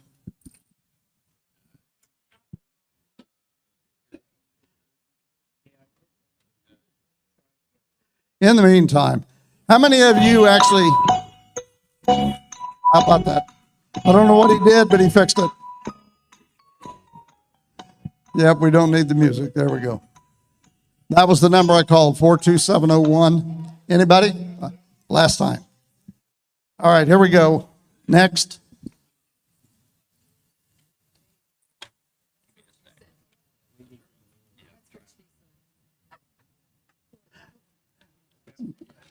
Come on, we got to get in line here. Ticket number 24545. 24545.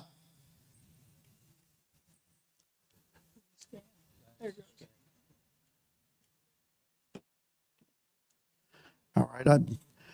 23433. 23433.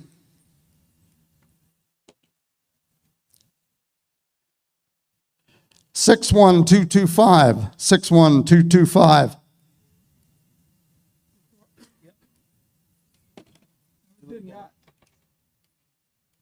Don't hold the button so long. Oh, come on, guys.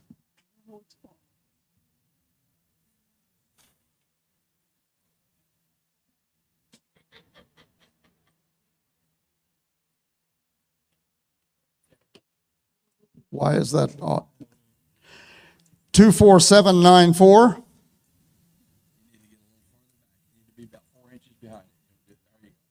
You're getting too close. I need one more set of hands in here. Young man, come up here, please.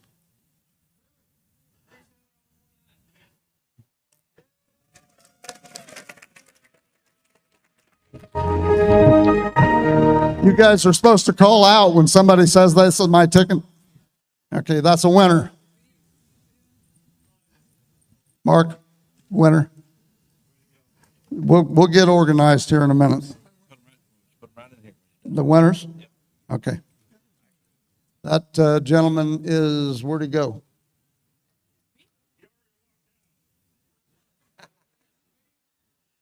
$41583. 41583.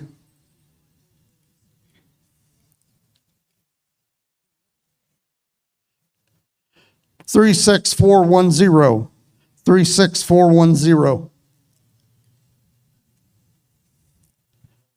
Hand it to me this way. Didn't scan. Damn it. No, is that The one you the one you got? I didn't. Okay. There it goes. 24633. 24633.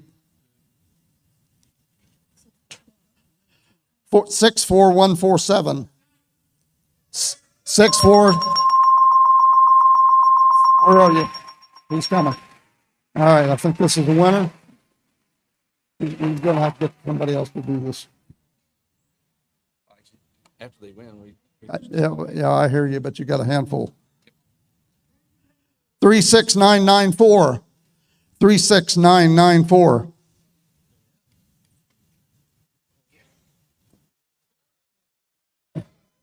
Come on up here, another winner.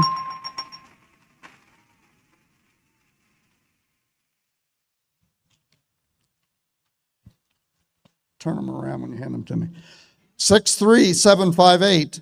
63758.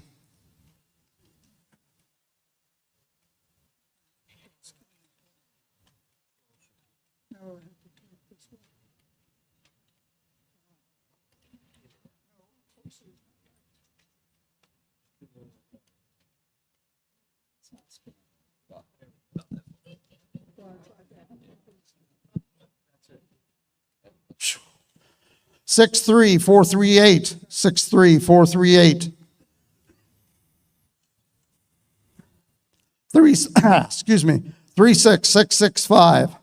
36665.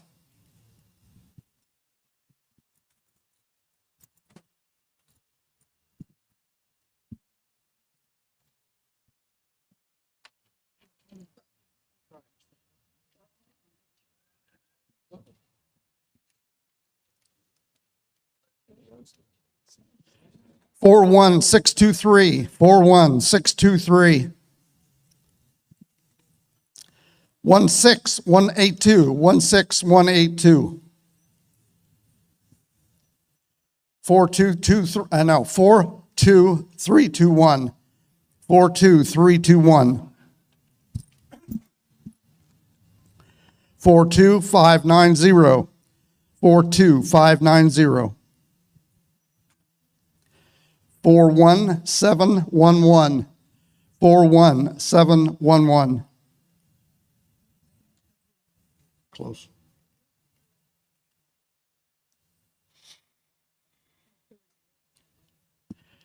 Three 37670. 37670.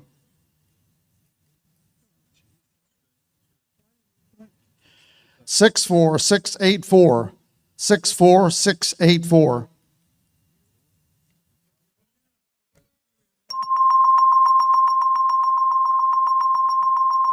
37815.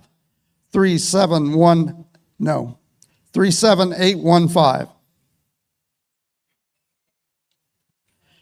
39496. 39496. 23972. 23972. 61121. 61121. 63132. 63132. 64930. 64930.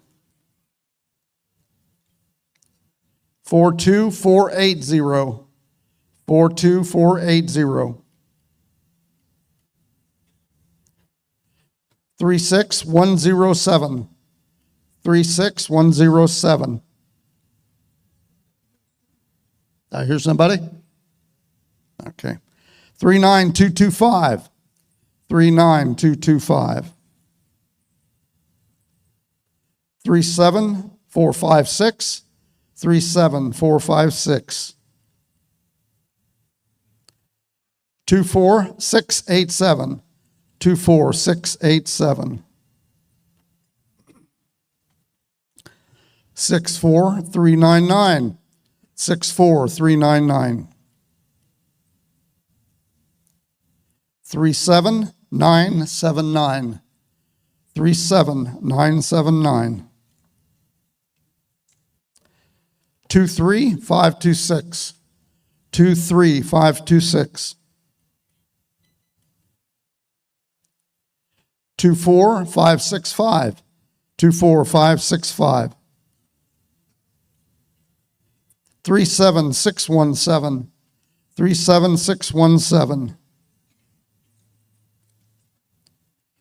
36428. 36428. Michigan. 38417. Yeah, the 38417. Where are you? Come on down. Beaver Creek.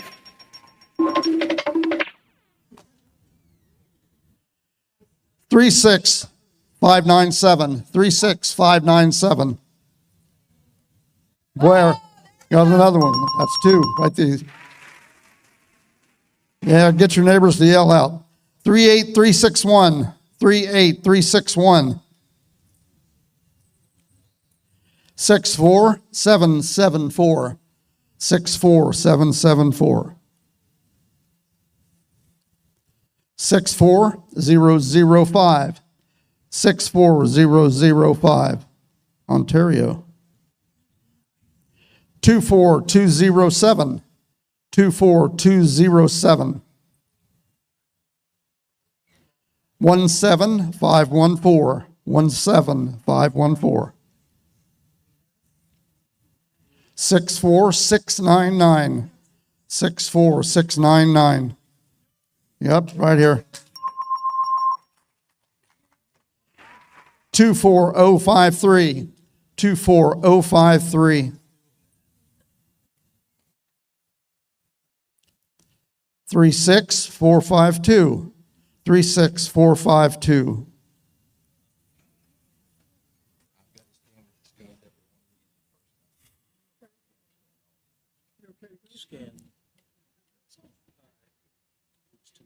63600. 63600. 61190. 61190. 42375. 42375. 38993. 38993. 63133. 63133. 24160. 24160. New York. 36921. 36921. Parma, Ohio. 64755. 64755. Indiana. 63545. 63545. Illinois.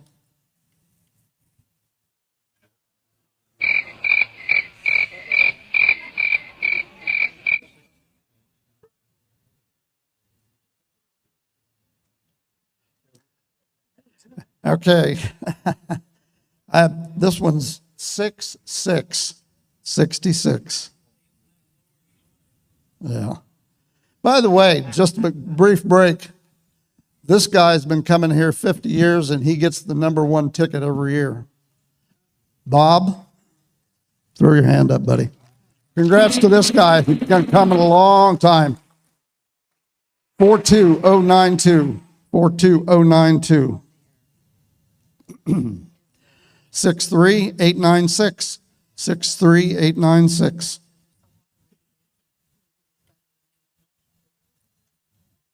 23271. 23271. That's the winner.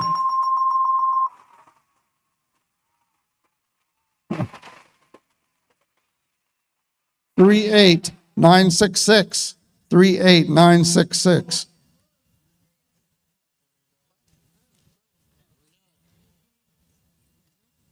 I don't know whether that was 38966.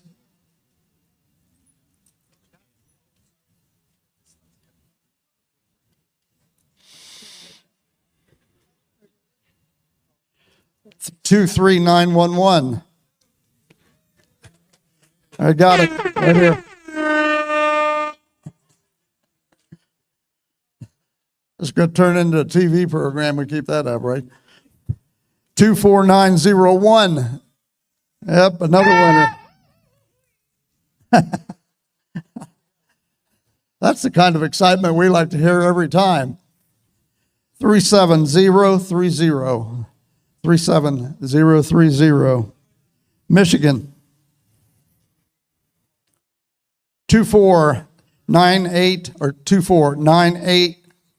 Two times I said it wrong. 24909. 24909. Illinois. 41628. 41628. Ohio. Back door. 36890. 36890. Michigan. You got it. Bazinga. 24657. 24657.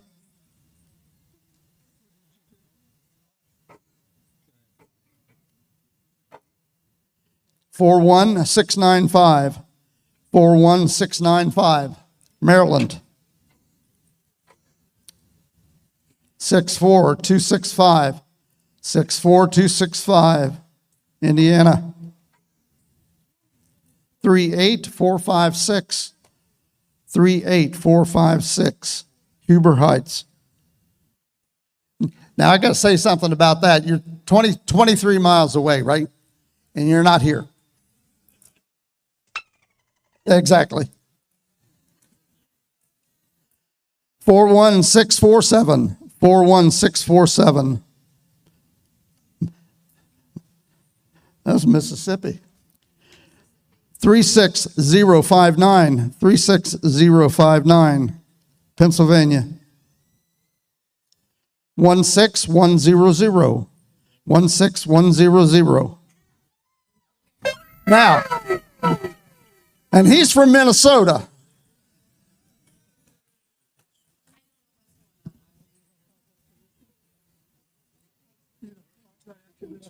No. That one goes. All right, 23328. 23328. Texas. Yeah. 41849. 41849. 36304. 36304, Illinois. 39234. What? 39234? Where? Gotcha.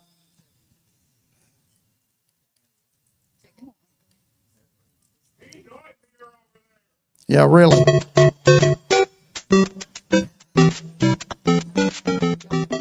What? 16738. 16738.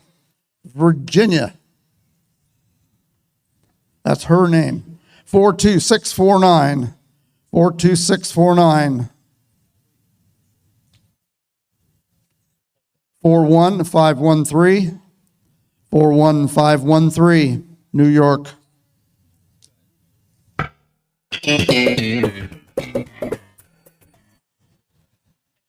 42929. 42929. 24461. 24461. Where's Bergen, Ohio? Does anybody know? Yeah. 37025. 37025, Michigan. Yeah. There's one. All right. 39439. 39439. 23206. 23206. Indiana. 16580. 16580. We already got you. 37742. 37742. Georgia. 63847. 63847. 38519. 38519. 36590. 36590. Missouri.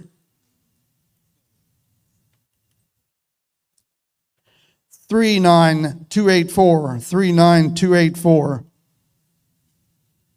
42346. 42346. Before. Okay, 39284.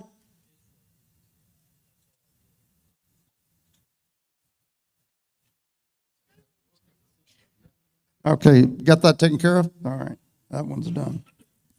And I already called that number. 36189. 36189.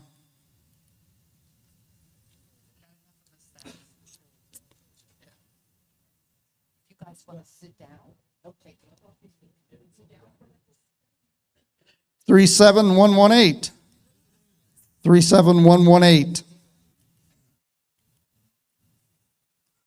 63603. 63603. Whoop. Sorry, buddy. 37864.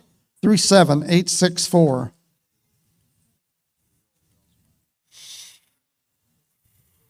23577. 23577.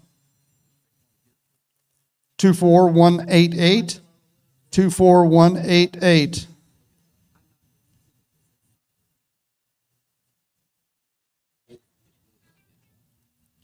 One 16998. 16998. 61309. 61309. 39278.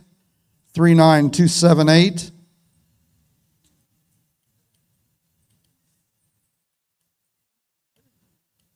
There. I can see when it's actually active when that turns green. 24890. 24890. 16017. 16017. Now, come on, Beaver Creek. That's 6 miles away. Yeah, were you there?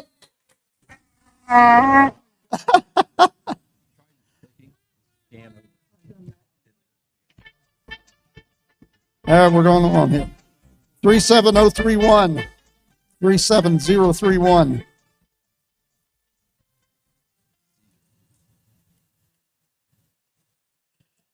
38216.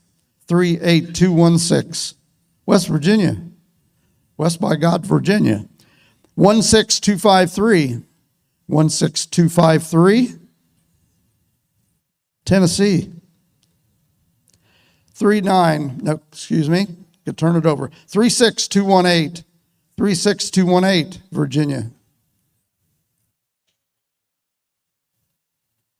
39474.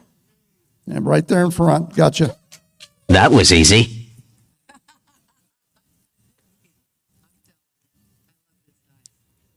Who does that? Or how did they? Oh, that one's already gone. 64002. 64002.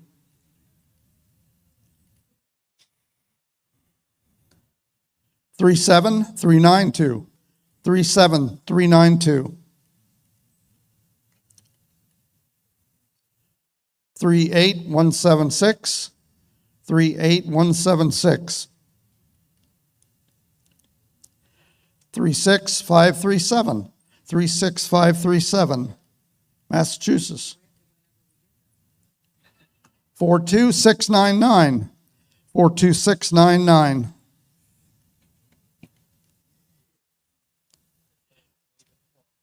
63755. 63755.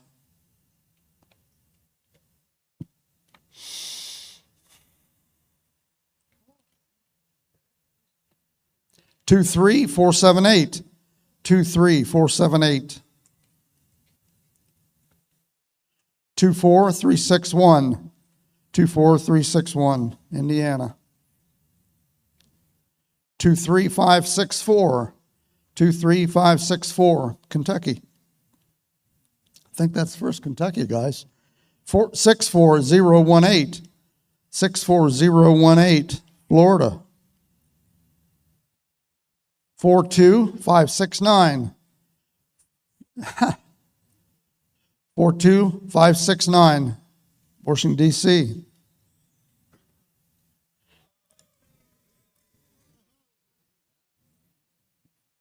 42569. Yep, I got you. 63763. 63763, Florida.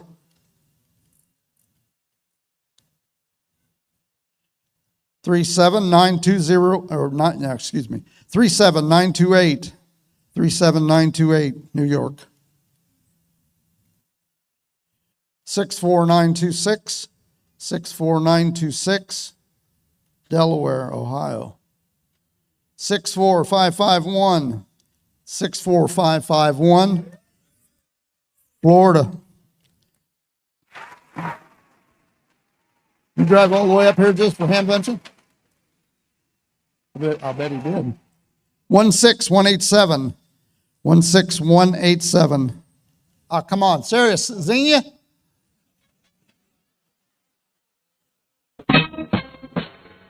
Ah.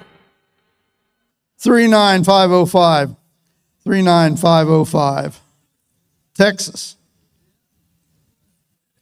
36086. 36086. Tennessee.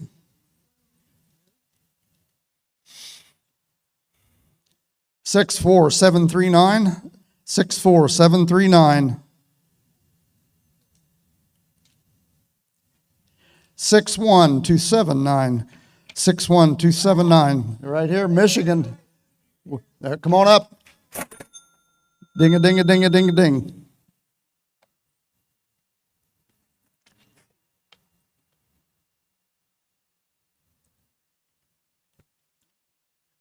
A few moments later. Some of these we have to scan 2-3 times, so that's why the gadget. 64454. I'm not scanning. I'm not scanning. 64454. Indiana. 41935. 41935. 16195. 16195.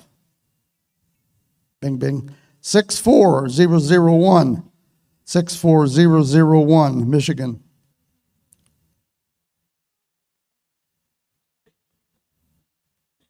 Bing. 37567. 37567. Tennessee. 38167.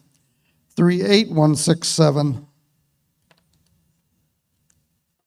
63006. 63006. Pennsylvania. 64300. 64300. 24425. 24425. 42461. 42461. Texas. One more.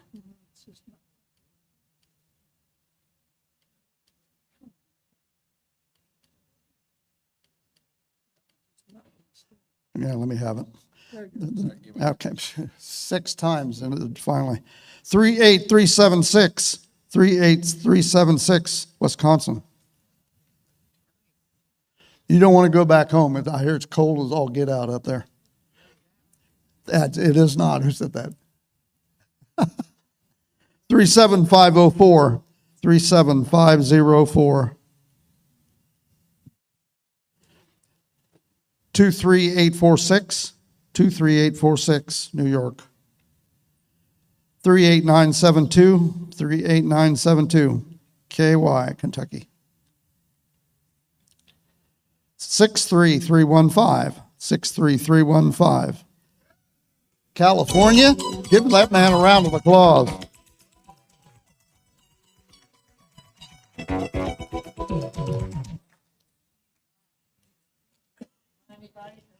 Six 63405.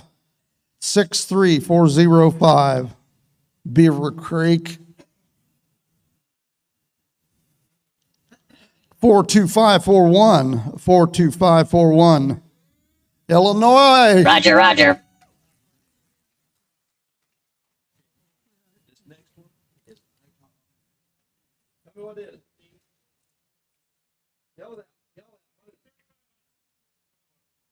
I see ICOM radio number V3500 right now. 39424. 39424. Missouri. Show me state. 37088. 37088. Minnesota. 39210. 39210. Indiana, all right, get them up here. 38985. 38985. Michigan. 16346. 16346. Ohio. We got a Go Kid in a box. That's the next thing coming up right here, right here. 37563. 37563. 23337. 23337. Iowa.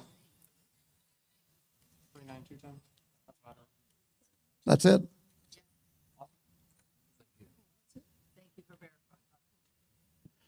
Six four 64832. 64832.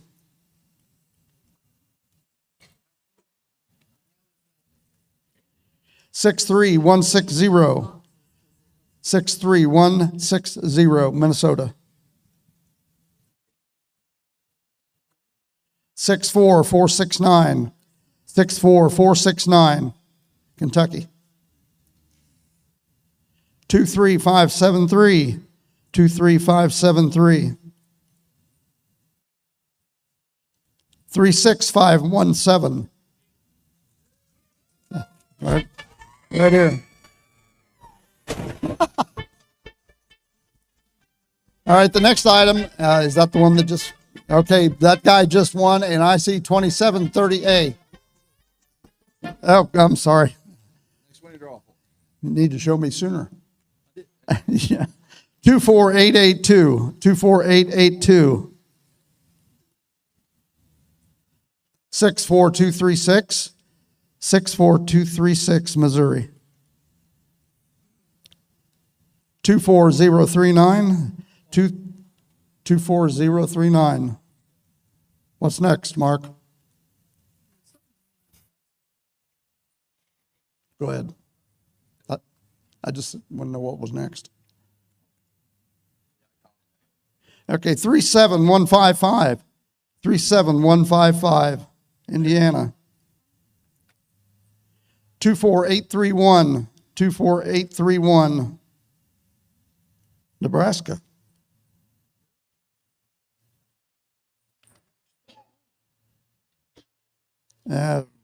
61608, 61, yeah. Can't touch this.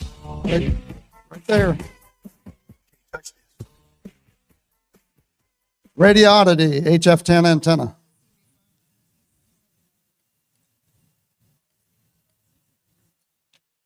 Six three two nine seven, 63297. Brazil.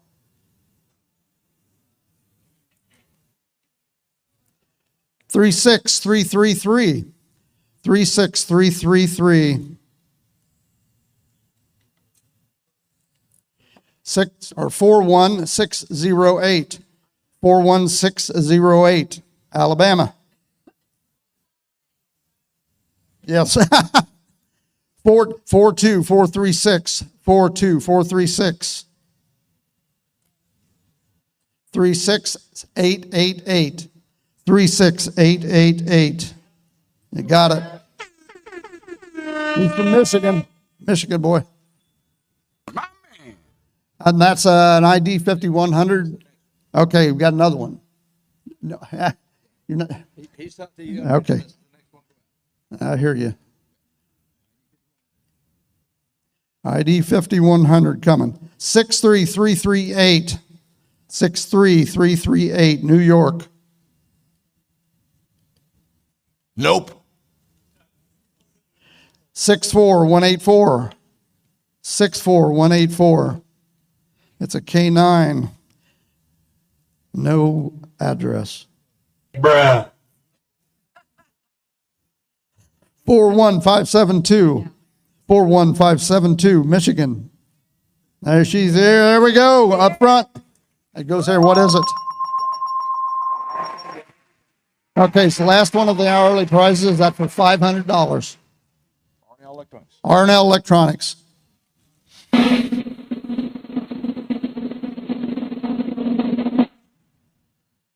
41603, 41603, Wisconsin.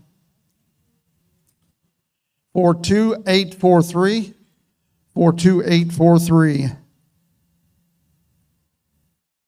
Michigan. Some people's writing. Wow. 36104, 36104, Florida. 16646, 16646, West Virginia. 16690, 16690. There you got it. Akron, Ohio. Good job. Next. Okay. Every one of the hourlies has been drawn. Now we're going to put every ticket back in the drum. Even if you won something over the weekend, you still have the opportunity to win one of the majors. So That's up next.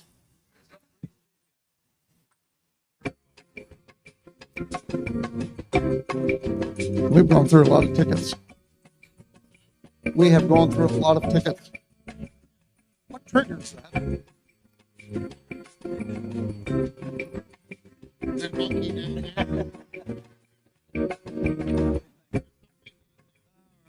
So we're having a good time here. We've got some great majors that are coming right now, as soon as we get them in order. And we'll go from there.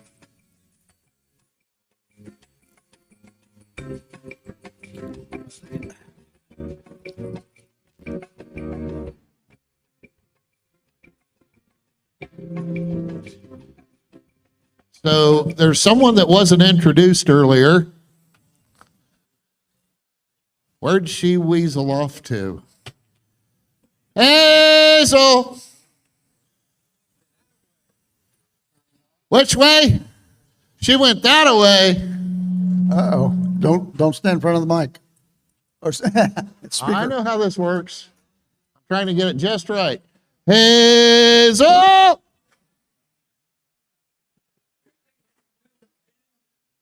It's got to be something. I don't know. Well, I'm going to assume that she had something very important to go off to take care of. But she's going to replace me. That is the plan. That is the plan. Where is she at? I'll run her down for a little bit later. Are we ready to kick this pig? We're, as soon as we get that drum stopped and pull a big handful of tickets.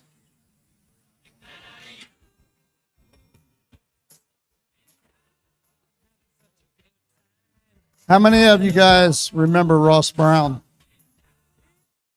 Yeah, some of you. Ross Brown was the guy that designed and built this drum, and we've been using it for years. It's been remodeled a number of times, and especially on the bottom end where the rotational supports are. And Ross passed a number of years ago from Parkinson's disease. He was past general chairman, followed me about 10 years after me. So round of applause for that gentleman that built that drum.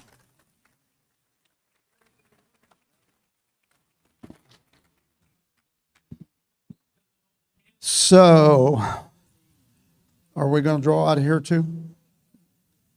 We don't know? Okay. I think that happened already is what they're telling me.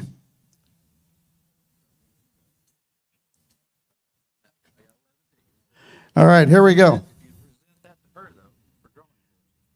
But, yep, that is it. Young lady, we thank you for your support and assistance up here. Show us what you got in there. Can you get it open? There we go. This young lady just received an ID50A ICOM transceiver. There you go. Thank you very much. You're welcome. And thank you from DX Engineering. They were the ones that donated that item.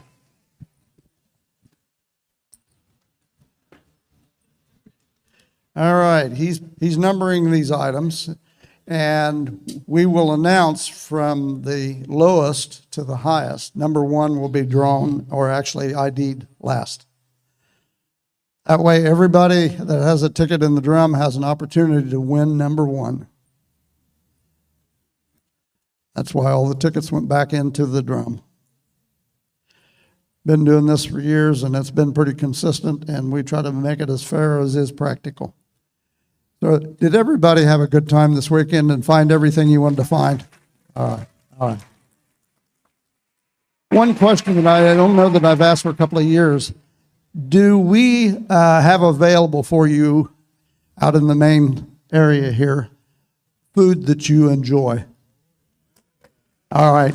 We'll give those folks a round of applause. They try real hard in order to make it a nice eating opportunity. We ready? You're ready. All right. This is number 11. ASU FTM 510D. 510D. Item number 11. This goes to ticket number 64832. 64832. And that is Craig. Wow.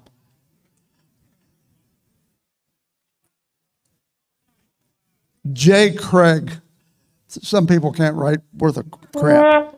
Yeah, I do. Anyway, he is from Fishers, Indiana, number 11.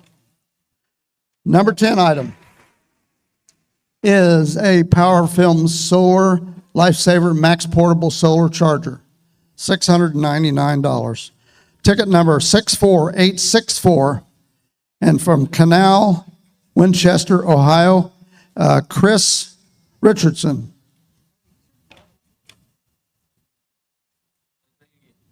Okay, same item again.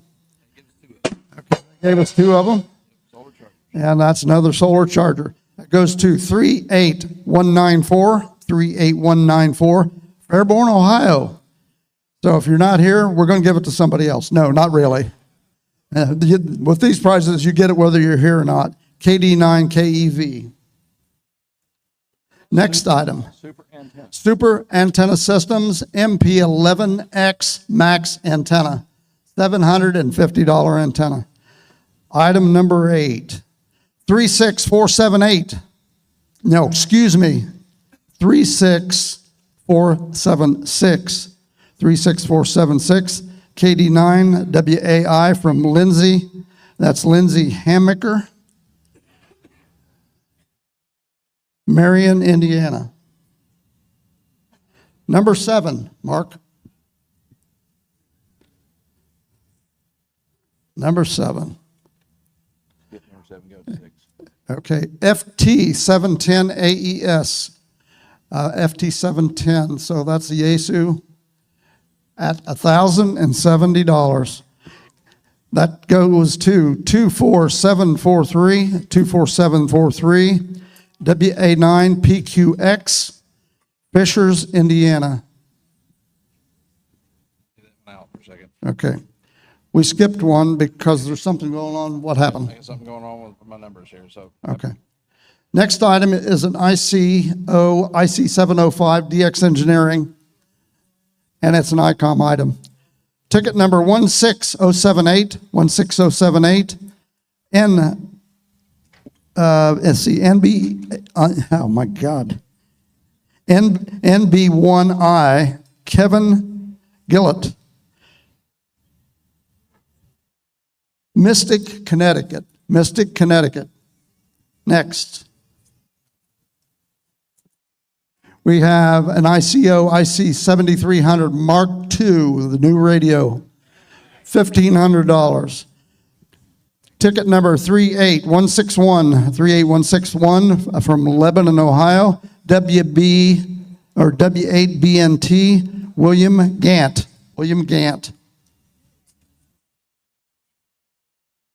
All right, this is a IC7300 and $1,039. Okay, 23500, 23500. Come on up here. Oh, my. Okay, KA8 UNC. Gerald, you got it, buddy. New Lebanon, Ohio. Where's he at? He's coming. Okay, you got that covered. That's that one. You probably want to hold that. Or, yeah, you're going to leave it there? Okay. All right, item number 2 is an ID IC 7610-32 at $4,000.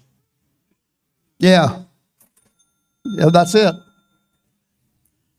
38407, 38407. Tip City, Ohio, K8FIX, Bruce Kobe. Here.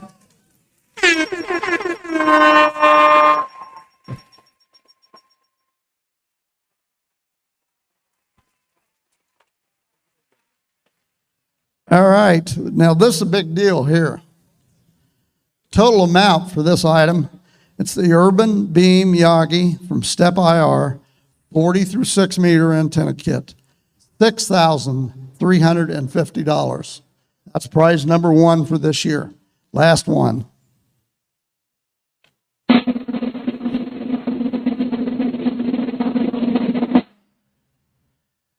KM5 GT, Greg Tilford, Sachet, Texas. And that ticket number is 36270, 36270. That's it. Thank you for being here. Be safe going home and come back and see us in 2027. Everyone that is leaving, you must go to the parking lot unless you are a flea market vendor or commercial vendor.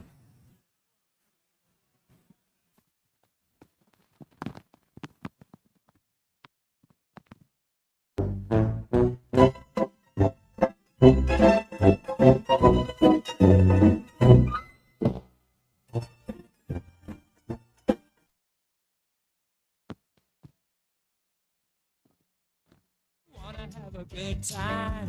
Just give me a call. Yes, have a good time. I don't want to stop at all. Be safe on the way out, everybody.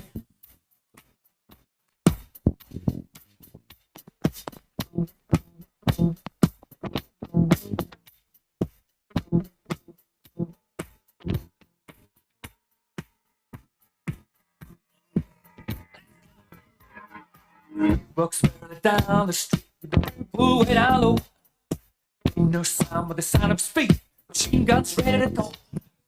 Test. All right, get it. Let me have everybody's attention for a minute. I've got a wallet up here and I've got a name. Please be quiet for just a second.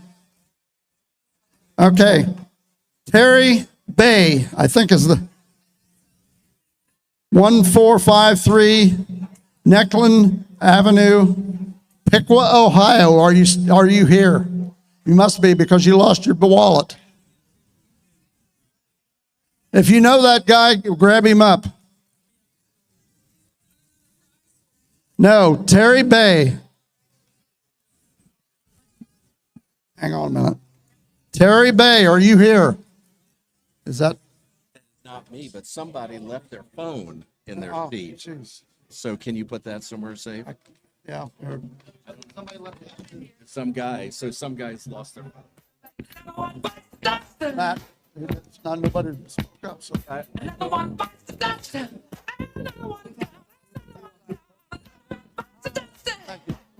I'll run out of voice sometimes. We've got a phone.